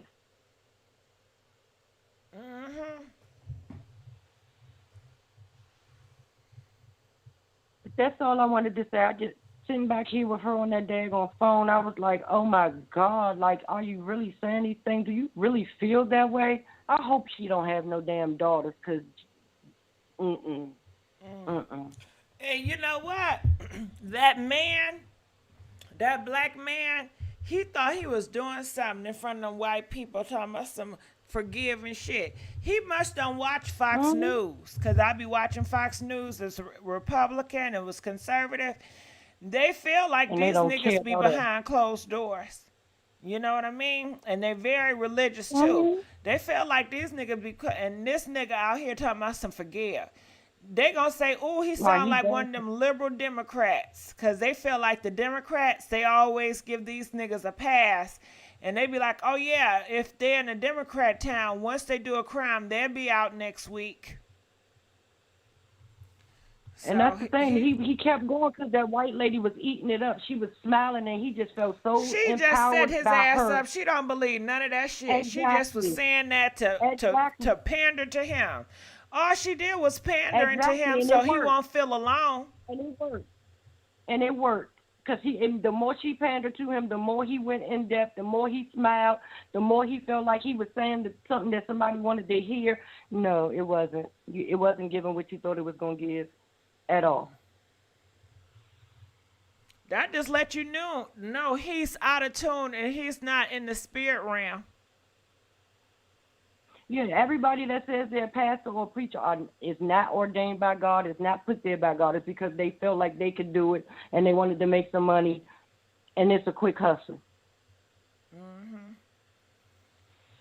And that's why, no, it's not all pastors, but that's why I'll keep on YouTube and watch church that way, because I don't have time for this.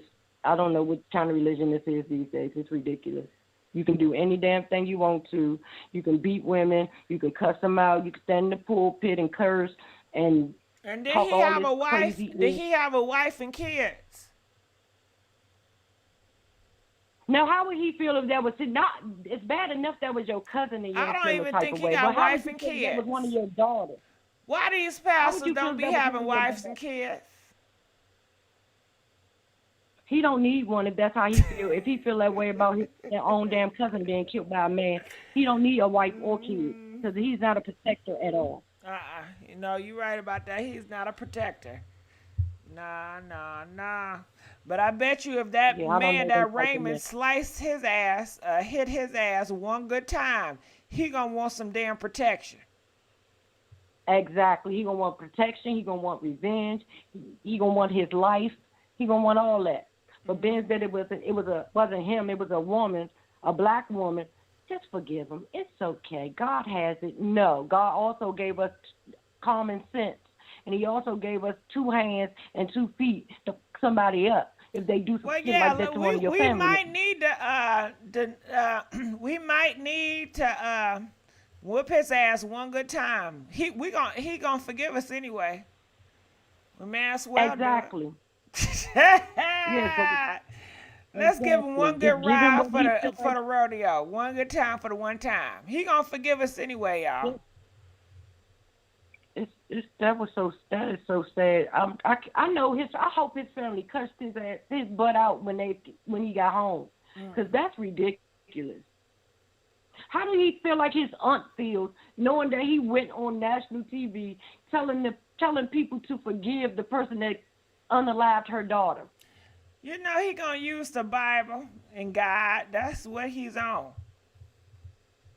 Yeah, and that To Bible get will be people right at upside his his head, church too. so they can be more And he'll be hit victims. upside.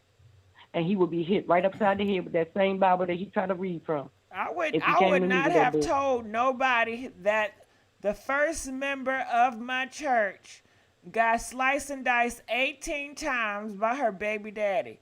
He went on TV, thought that was something good to say. That sounds like your church is cursed. How do he think her kids feel? He don't care. He cares about People don't his understand. church. But people need to realize this stuff. When you say things on anything you say these days and it's recorded, that shit don't go away. It stays.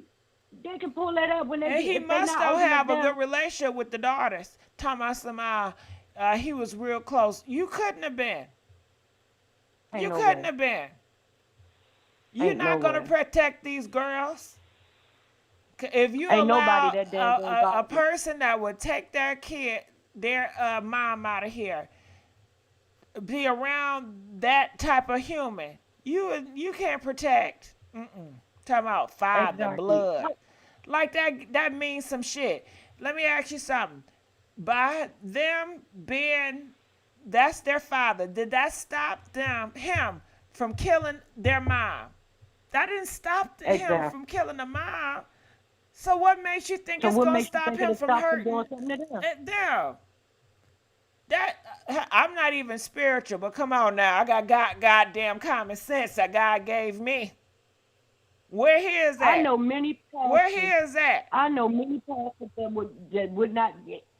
Ain't nobody that godly but God to be able to forgive somebody that fast. I know people that have been pastors since I was a child, and they still got human emotions, and they still gonna feel some type of way, and they ain't gonna be standing in the pulpit telling some forgive him. No. He thought that shit. He thought it sounded good to say. And then that white lady sitting there eating it up made him really think that was something nice or powerful to say. That's what that all boiled down to. There's no way you're going to tell me that's how you act. If you do, go sit on somebody's couch because you need your head examined.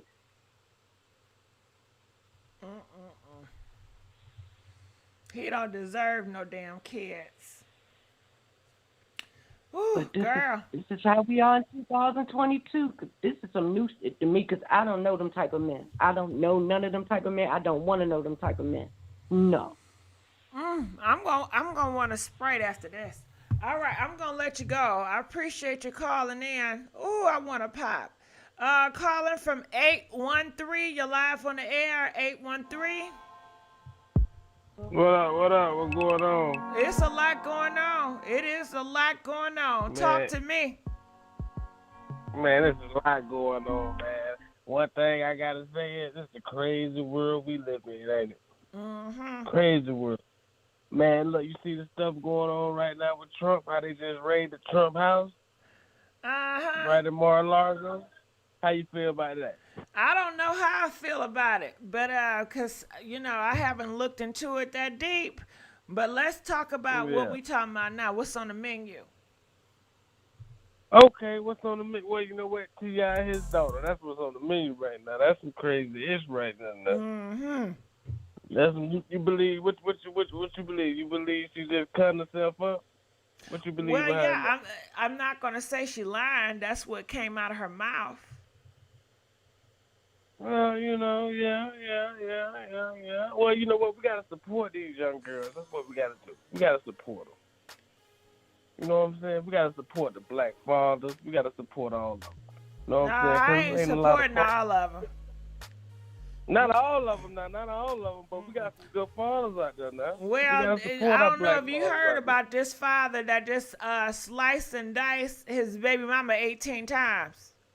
I'm sorry, I'm not because animals goddamn have kids. Anybody can have a damn kid. Just because you have biological kids out here don't make you, you don't get a pass to do whatever you want to do. You right about that. You absolutely right. I'm not with that agenda. That's one. Just because you produce some kids out here that you should get a pass and you're needed, hell no. Anybody can. All you need is some eggs and some goddamn sperm and put it up in there. Shit. Well. You got some nuts, okay? Do you got some nuts? Let's get some nuts and eggs. Scramble that shit, okay? At this point, we don't even gotta be fucking involved. Okay? For real. I guess they ass and dropped off. Let's go to the next caller. Caller from 650. You're live on the air. Hello. Hi, Gigi. Can you hear me? Yeah, something wrong with your phone. What's going on? Oh, shit, this phone. All right, can you hear me better? Yeah, I can hear you much better. Go ahead. No, it's starting back again. I'm going to be real quick because I was just getting kind of triggered from some mammies and pick-me's and stuff. But let me start real quick with Kamala Harris. First of all, that's not a black woman. She's not black. Y'all look up the history. Her daddy clearly is a white Jamaican. He's really a white Canadian. And her mama Indian. So, East Asian. People don't realize that when she became the vice president, she did say that I'm the first Asian vice president, South Asian vice president. So that would tell you right there. Secondly, I'm from the Bay Area. She don't like women either. She don't like black women because her job is the kids. The kids is the product and the money. So she will take your kids from you if they miss school. She don't care if the father's in her life or not. Okay? So I just want people to know that. Secondly, T.I. and Tiny, both of them are suspect. I don't give a hell what people talk about. We got to sit together. Tiny ain't one of us. She looked down upon us like we some damn servants, but wasn't she being accused of doing, she got no business doing young girls too? Okay, don't they have court date in September? I'm looking forward to that shit. I need to see exactly all the dates and who all going to come out. All right, so that's another thing. So I feel bad for that young daughter. That's doing the slicing and dicing, cutting on herself. I know I had cousins who were going through it, and it doesn't mean that she's going to turn to substance. That got to stop. I hate when people put spirits on folks. That's another thing, and then sit there and say they're going to turn out to be something. You don't freaking know. You dumb. And then thirdly, that pastor, okay, I think it was. Now, what you say about the pastor? You went out when you said something about that pastor. Your phone out. I can't hear you now. Can you hear me better? Nope. Damn. Can you hear me better over here? A little bit, yeah. You cut off at the pastor. Yeah, he just want to hear himself talk. That's all. He know damn well he a coward. And he sounds so flamboyant, like he got a broken wrist. I think he got a broken wrist. I think he fight for the dude because maybe him and that dude had some time together. They had prayer service together. I wouldn't put it past him.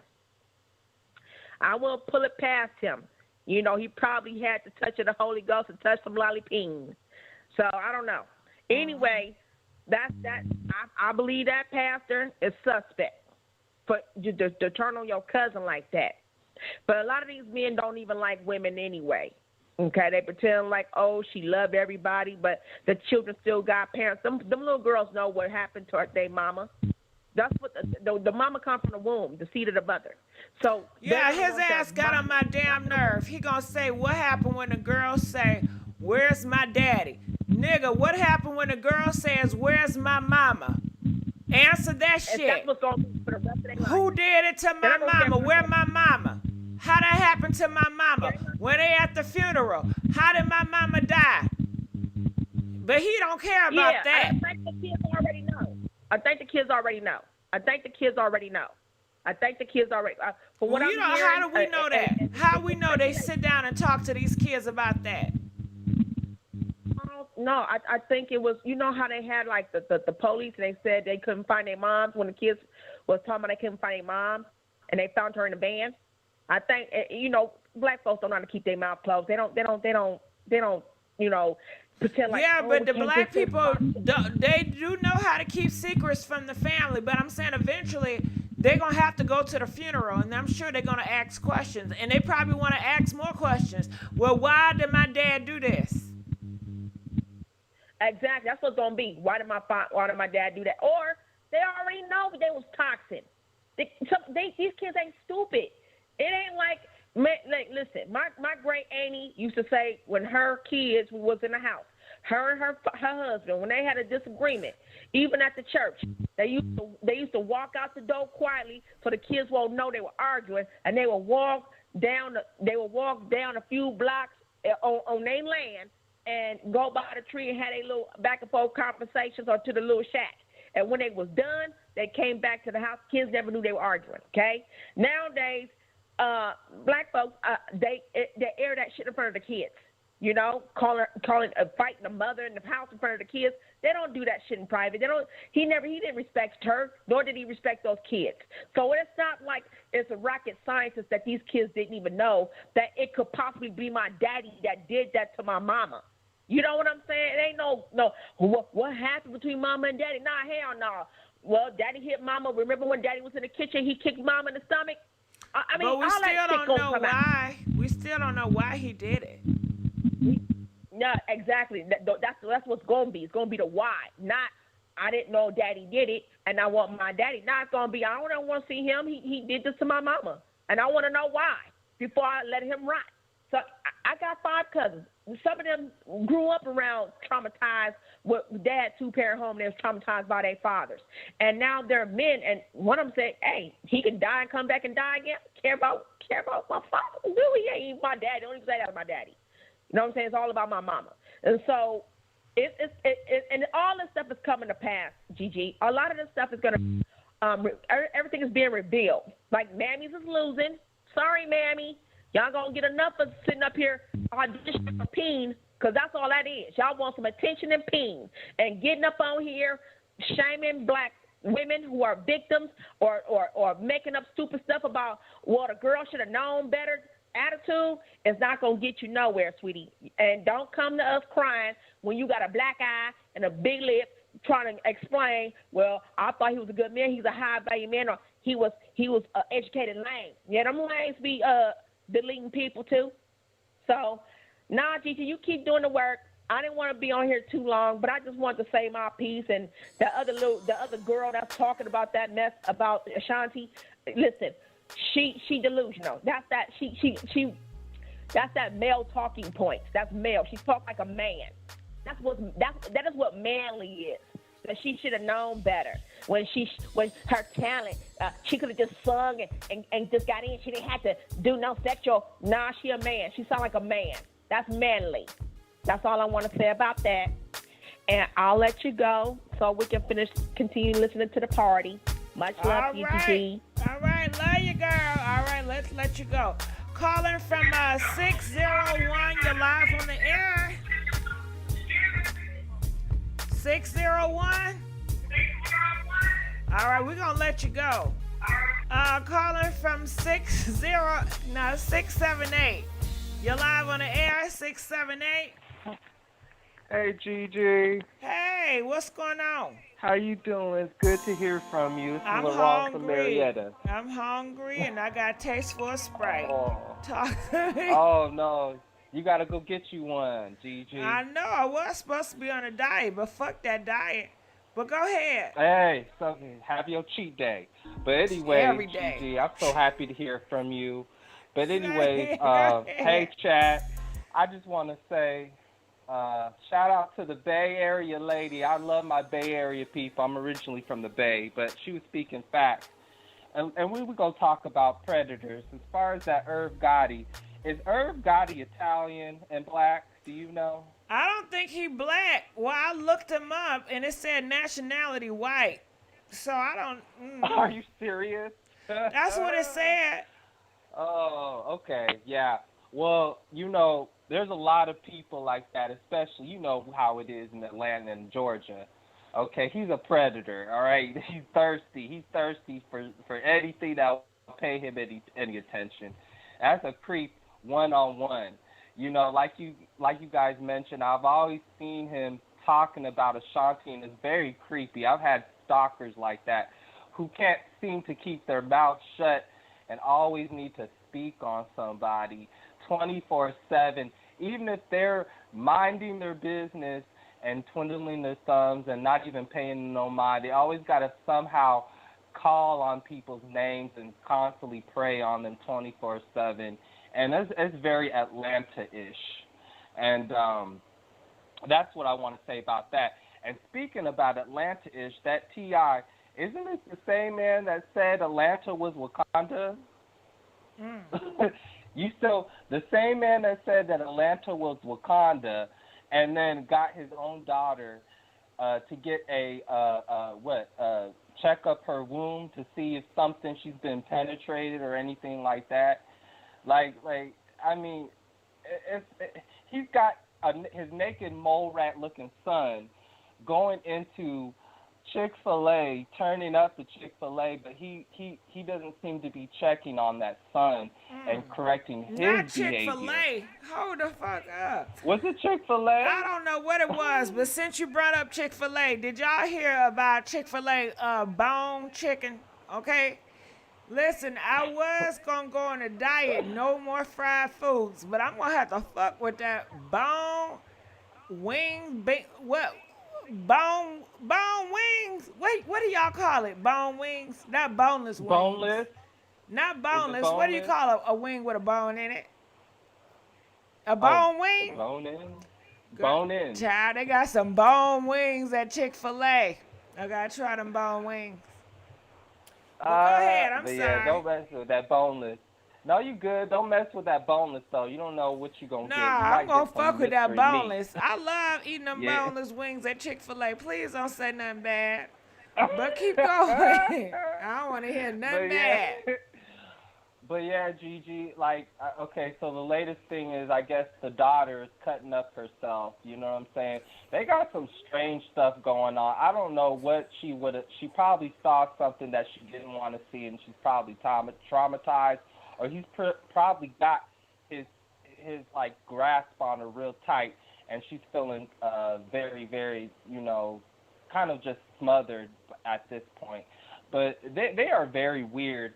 If I'm not mistaken, too, if you want to talk about Hollywood, this is some weird. This is really. We were talking about this, me and my friend. This is some real wide eye. What's it called?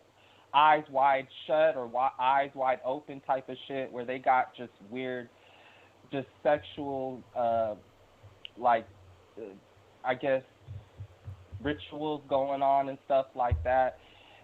It's no telling what's going on with that. But as far as what I heard, did you hear about a time where Drake was sleeping and somebody slapped him with some skeet? What? They did was slap him with some what?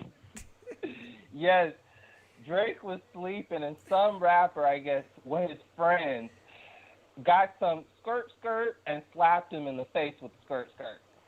The skirt. What the fuck is that? Skeet. Ain't nothing wrong with a skeet. But listen, so you said they got the meat out, and they was stroking. Yes. They was stroking Drake's face. Yes. They gave him ass a big surprise. Yes. There's a picture of Drake with that on his face. It's some weird shit. I got a question. Did Drake enjoy it? I don't know. I don't know if he licked it off. I don't know. He probably enjoyed that shit. It ain't no telling, GG. He's been talking about wet. He's dripping. Yeah. Now, supposedly he did that song that Beyonce did. He wrote it, and that's probably what he's dripping. He's dripping off of. Drake ass. But, let's give a big old thank you to Max donating $10. Let me know how the wings are. Max, you know I will with that $10 you sent me too. Now this is what I'm hearing. They said the Bone Ends is only in Tennessee.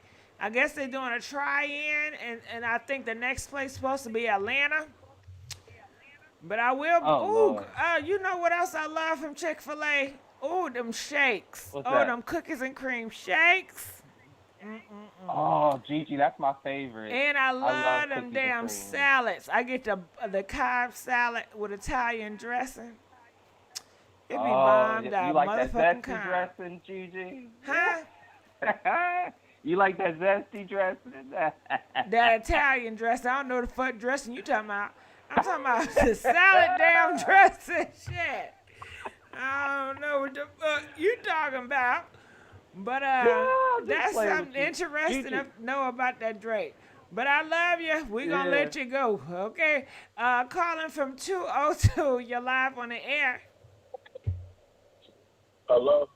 Hey, how you doing? Can you hear me? Yeah, I can hear you real What's good. up? Yeah, we taking over tonight. How many people was from 202? I know, Okay. 202 in the house. That's what we talking about. Yeah. Yeah, Taking 202. over. No, but what I'm about to say, you right though about like people that's supposed to be over top of people in the industry, how they be trying to dog these people out that's trying to come in, that's trying to get at least a pinch of fame. You know what I'm saying? Yeah, So that's just like that that's Puff crazy. Daddy. Just like that Puff Daddy. Oh yeah, I was about to talk about Young Miami anyway. She should have did her motherfucking homework before she just straight up got with his ass. Like, what? You in the industry, you should did your fucking homework, like, instead of just straight diving in. You know what I mean? Diving in without even like thinking about all that shit. Like, you at a certain level. No, I'm saying you at a certain level. You got like if you about to get with somebody. No, I'm saying you at a certain level. You start making money. You start selling records and stuff. And somebody coming in your circle, you gotta investigate. You know what I'm saying? But you what can't just let what somebody in just level like is that. Young Miami? She ain't on no damn level. That's why she gotta do what she I'm gotta saying- do. Oh, I see what you said. Oh yeah, you right. But no, I'm saying just in What general, level you she know, you on? getting your little clout. You say what level she on? I'm just saying at the beginner's level to just start selling records, just start getting played on the radio. You know what I mean? I'm not saying she all selling like hella records. I'm saying just like she, like, you know what I'm saying? She Like, gonna just be starting known to get as her being take one the of move. Puff Daddy's side hoes. That's her storyline. How belittling is that? And you're supposed to be a effing artist.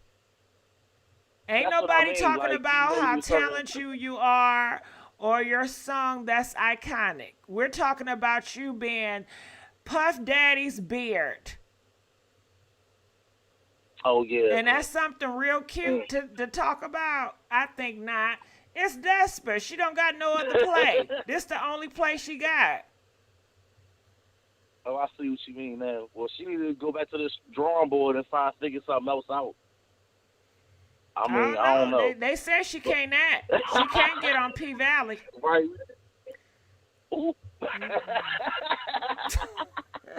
No, I'll be watching you forever. Oh, thank you. Here we go. Let's not go down memory lane. Okay, this is not the show, but I love you. We're going to let you go. Okay, but I enjoyed talking to you. You was cool until you brought some memory lane shit up. But let's go to caller 803. You're live on the air. Hello, Gigi. Hey, how you doing? Hi, I'm so stoked that you picked me. What's up? So I joined the live late, and I'm not going to take up too much time because I know how much other hearers hate to hear people go on and on. By the way, I'm sipping on some Pinot Grigio. Mm-hmm. So I'm feeling the kind of way. But I did want to touch on the mother with the 6 daughters. We listening. Okay, Gigi. Well, first of all, not to go down memory lane, but I watched you from the beginning, and I want you to know I love you so much and everything that you are as a woman and who you are. Thank you. And let's get to the 6th mama. Go ahead. Yes, ma'am. So this is more of a PSA, and I'm not going to take too long. I'm a black woman, specifically African American. Let me explain. Because we are our own thing. Although we are part of the diaspora and we all suffer the same things at some different level. What I want to say to black women is we have to start deciding whether or not we're going to be true about our intentions or if we're just going to keep complaining. We have to be selective. This is not a misnomer. This is not an isolated event. It used to be the same for the last couple of months, every 5.5, right? Statistically, it's changed. The FBI report says every 4.8 now. That means that the demons are being irritated, and they're ramping up their violence against black women and children and even each other. So what are you going to do? It can't be, saving the black man every time. It can't be, I don't want to be a black woman putting a black man in prison. And I'm only saying this from experience because I've been there with my ex-husband. When he knocked me out unconscious and I could feel myself floating above my body, I saw my body laying there on the kitchen floor. And I looked over and I saw my son, who was 5 at the time, saying, "You killed her, you killed her." And I think that is the reason why I'm here today, because I zapped right back into my body. And I still did not press charges because... That's sad. And I'm sorry, sir, hear this. You know what I'd be curious about? Can we just line up all the men that put paws on women and just put their ass on the cross and treat them like the witches doing Salem? Well, no, because that's irrelevant. Why don't black women stop choosing them? Why don't you just go and live your life? Go back to school. Go learn a skill or trade. Go start a business. Go start a nonprofit. Work your 2 jobs. Go into small living and homesteading. But do you really think black women just choose, hey, I want him to knock me out? He looked like a man that can really knock my ass out. Because when you got with him, you didn't choose him because he was going to put paws on you. Well, no, I chose him after my first marriage to another black man who put paws on me, which is why I went to therapy. But yeah, you didn't choose these men because they put paws on you, right? You chose them because, I don't know why you chose them. Why you choose them? But I don't think you chose them because they were abusive. So here's the thing, Gigi. I went without my father since I was 7 years old, who also sexually molested me. Sorry to hear that. So there's compartmentalization and everything, and it's deeper, and we don't have time for that. But there's a reason for everything. But here's the thing. We all have traumas, and you'll never be cured of those traumas. I figured this out through therapy. We all have traumas. You'll never be cured of those traumas. However, when you go to therapy, you're able to identify those traumas. And when you're able to identify those traumas, then you know how to react to those traumas. So when you feel something that's familiar, you can go, oh, shit, I know what this is. Now how do I deal with it? So I didn't have those tools, and most of us don't, because we've been so far back behind everyone else, and that's historical, that we have not been given these tools, but now we have them. So in 2022, I know that if I'm with a man, and I'll be honest, it will not be a black man. I've been divorced 4 years now from my second ex-husband, and I'm honestly safe and secure in my singlehood because of all the weird shit that's happening now. But if I were to engage into a real relationship, now I can identify, oh, this shit feels familiar. What do I do with this? You will never be cured of the shit that traumatizes you, but you can identify them once you understand what it is. And then once you understand what it is, once you know what it is, then you can say, okay, I know what this shit is. How am I going to move forward? That is what every black woman needs to do. Because at this point, we're in a state of emergency. We're at code red. We cannot keep doing the same shit. And you don't get to keep blaming love for the shit that you allow yourself to go through, because love is tired. Love is tired of being blamed. Love is tired of being said, well, I stay because I love him. No, love does not make you do that. It's a whole other list of shit that makes you do that, but not love. Maybe it's because you think nobody else will want you. Maybe it's because it's some kind of STD, a sexual transmitted demon. Maybe it's because you feel like it's financial security. Or maybe it's because maybe you're just keeping I up think a a fight. lot of times it's because I feel like I deserve that. Or maybe it's because you participate in self-sabotage and you feel like you deserve that. Right. But whatever it I is, think it's that's not a lot of fucking times people feel like they love. deserve Because it. love is a choice, Gigi. And once I learned that love is a choice, love is just a feeling like everything else. The same way you chose to love this person, you can choose to unlove them. But people like to pretend that it's just love, because then it takes the accountability away. Then you don't have to explain yourself. You can just say, oh, I'm here because of love. And everybody just writes that shit off, even you. Everybody says, oh, well, it's love, so we get it. No, love does not make you do that. Love is a choice. The same way you chose to love them, you can choose to unlove them and let that shit go. Will it still hurt? Will you still feel that emotionally and mentally and physically even? Yes.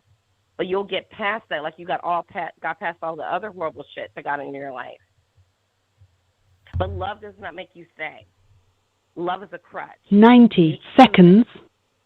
And so now it's time for black women to unchoose it. And I'm speaking specifically to black women because honestly, I don't give a fuck about everybody else who don't care about us. You have to decide who is more important. And no matter how hard you think it is, it's never worth staying there and allowing yourself to be degraded in whatever facet it is. Do not pay attention to the staircase. Pay attention to the step right in front of you. 60 seconds. The door can be 500 steps up. But if you just pay attention to the step that's right in front of you, and you take a step at a time, before you know it, you will be at that door. And then you look back and you go, I accomplished that. And here's the thing about life. There'll never not be a staircase. Once you reach that door, there'll be another fucking staircase.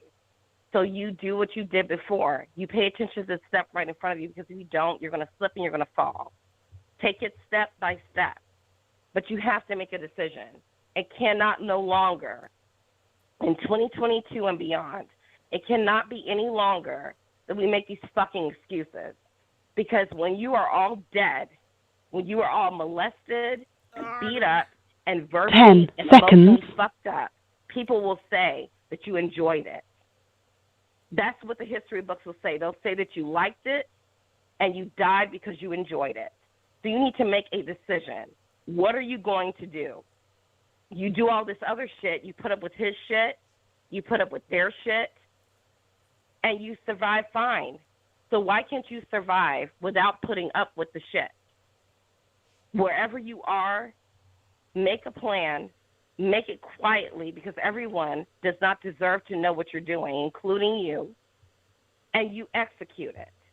You're the smartest woman on the planet. You've done it all. You can do this too. And that's all I wanted to say. Well, I think you said some really, go ahead, girl. You know, you really said some tough words that have inspired and, you know, will make people move, you know. Thank you for sharing your voice. All right, we're going to let you go. Calling from 678, you're live from the air, 678. Hey, Gigi, I'm back. Hey. Hey, that was a beautiful testimony from that caller. But anyways, I wanted to say this too.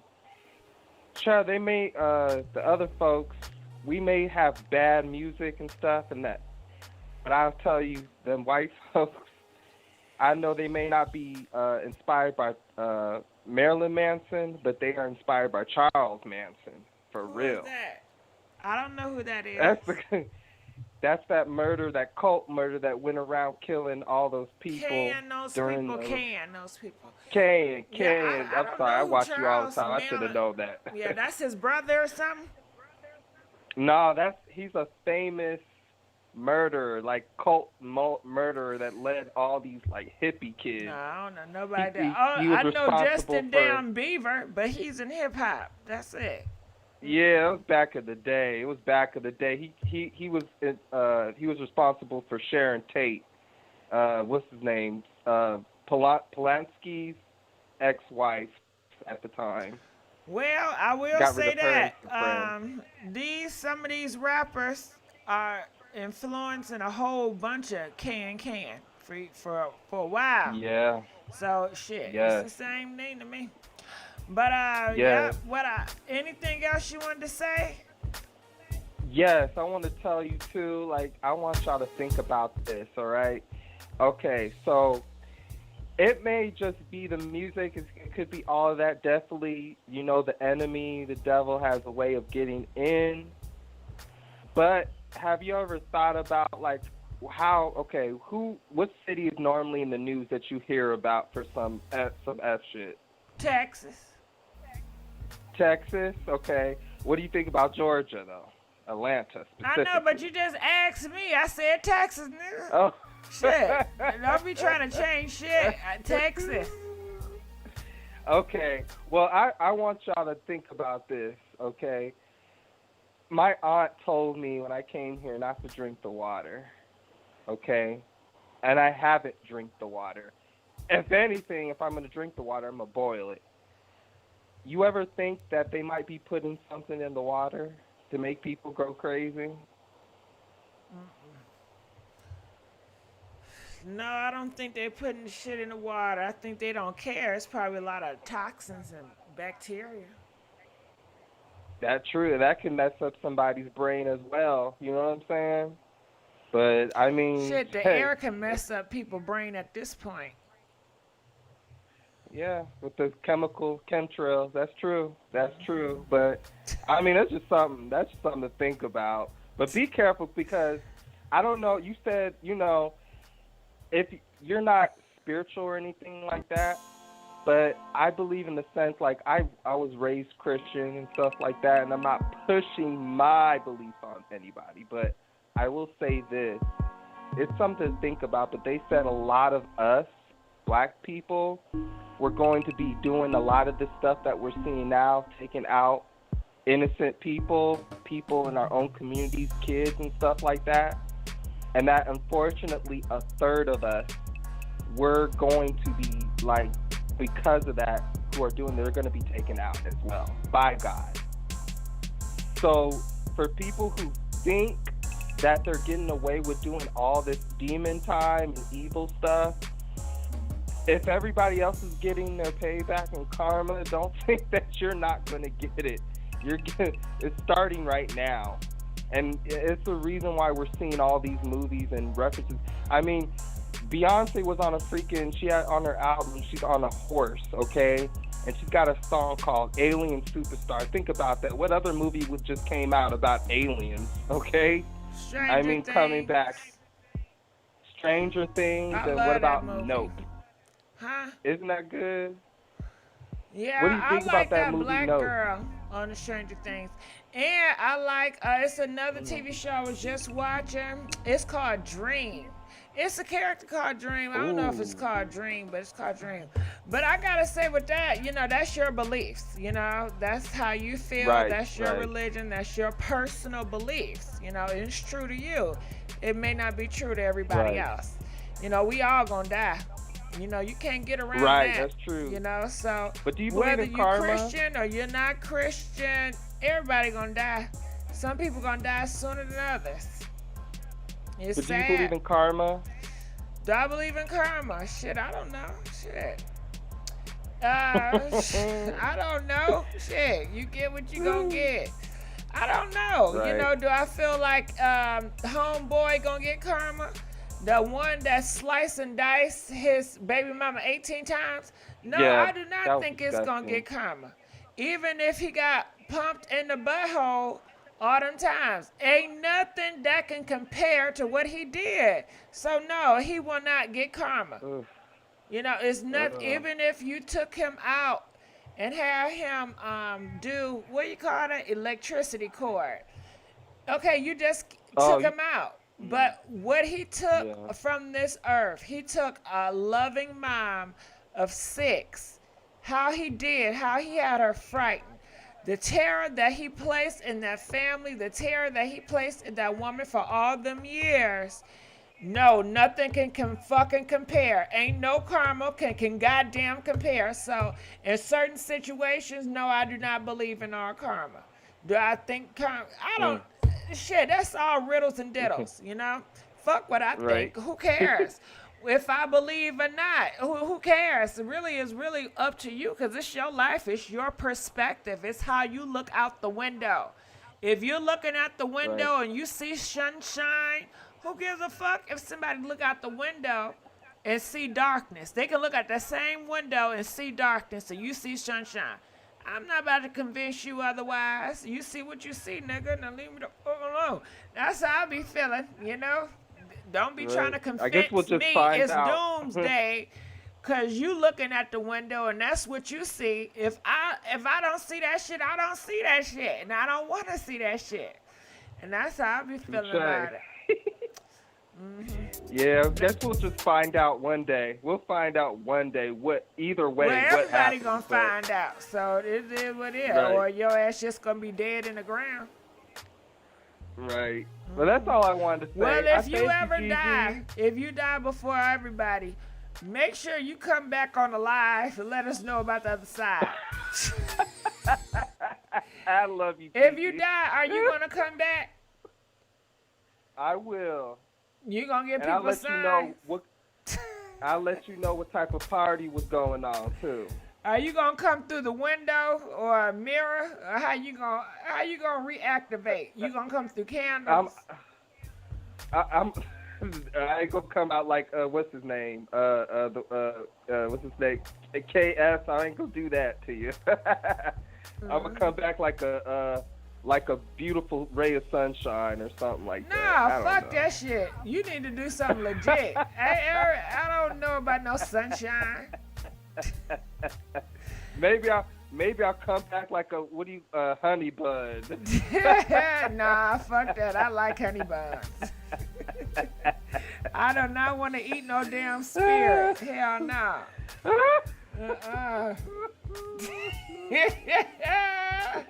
I love you, Gigi. You know what you should do though? Honestly. What? Okay.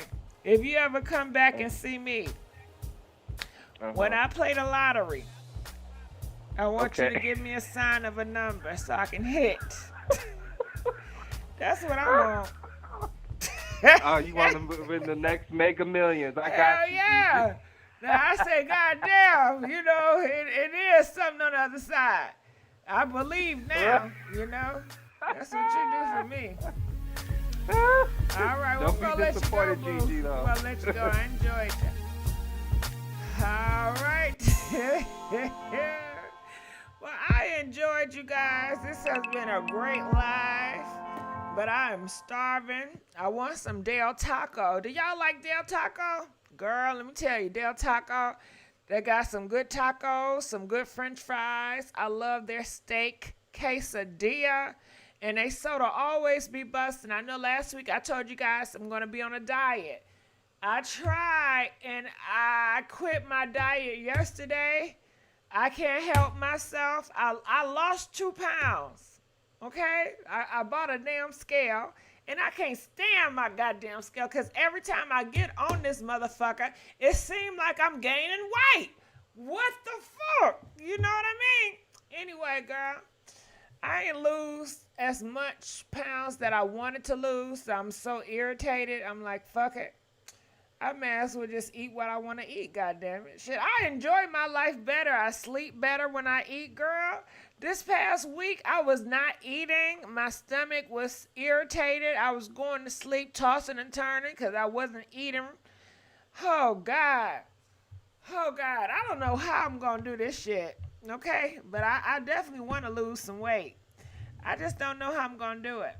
But shout out to Detroit. I'm out of here. Love y'all. DJ, pump me up.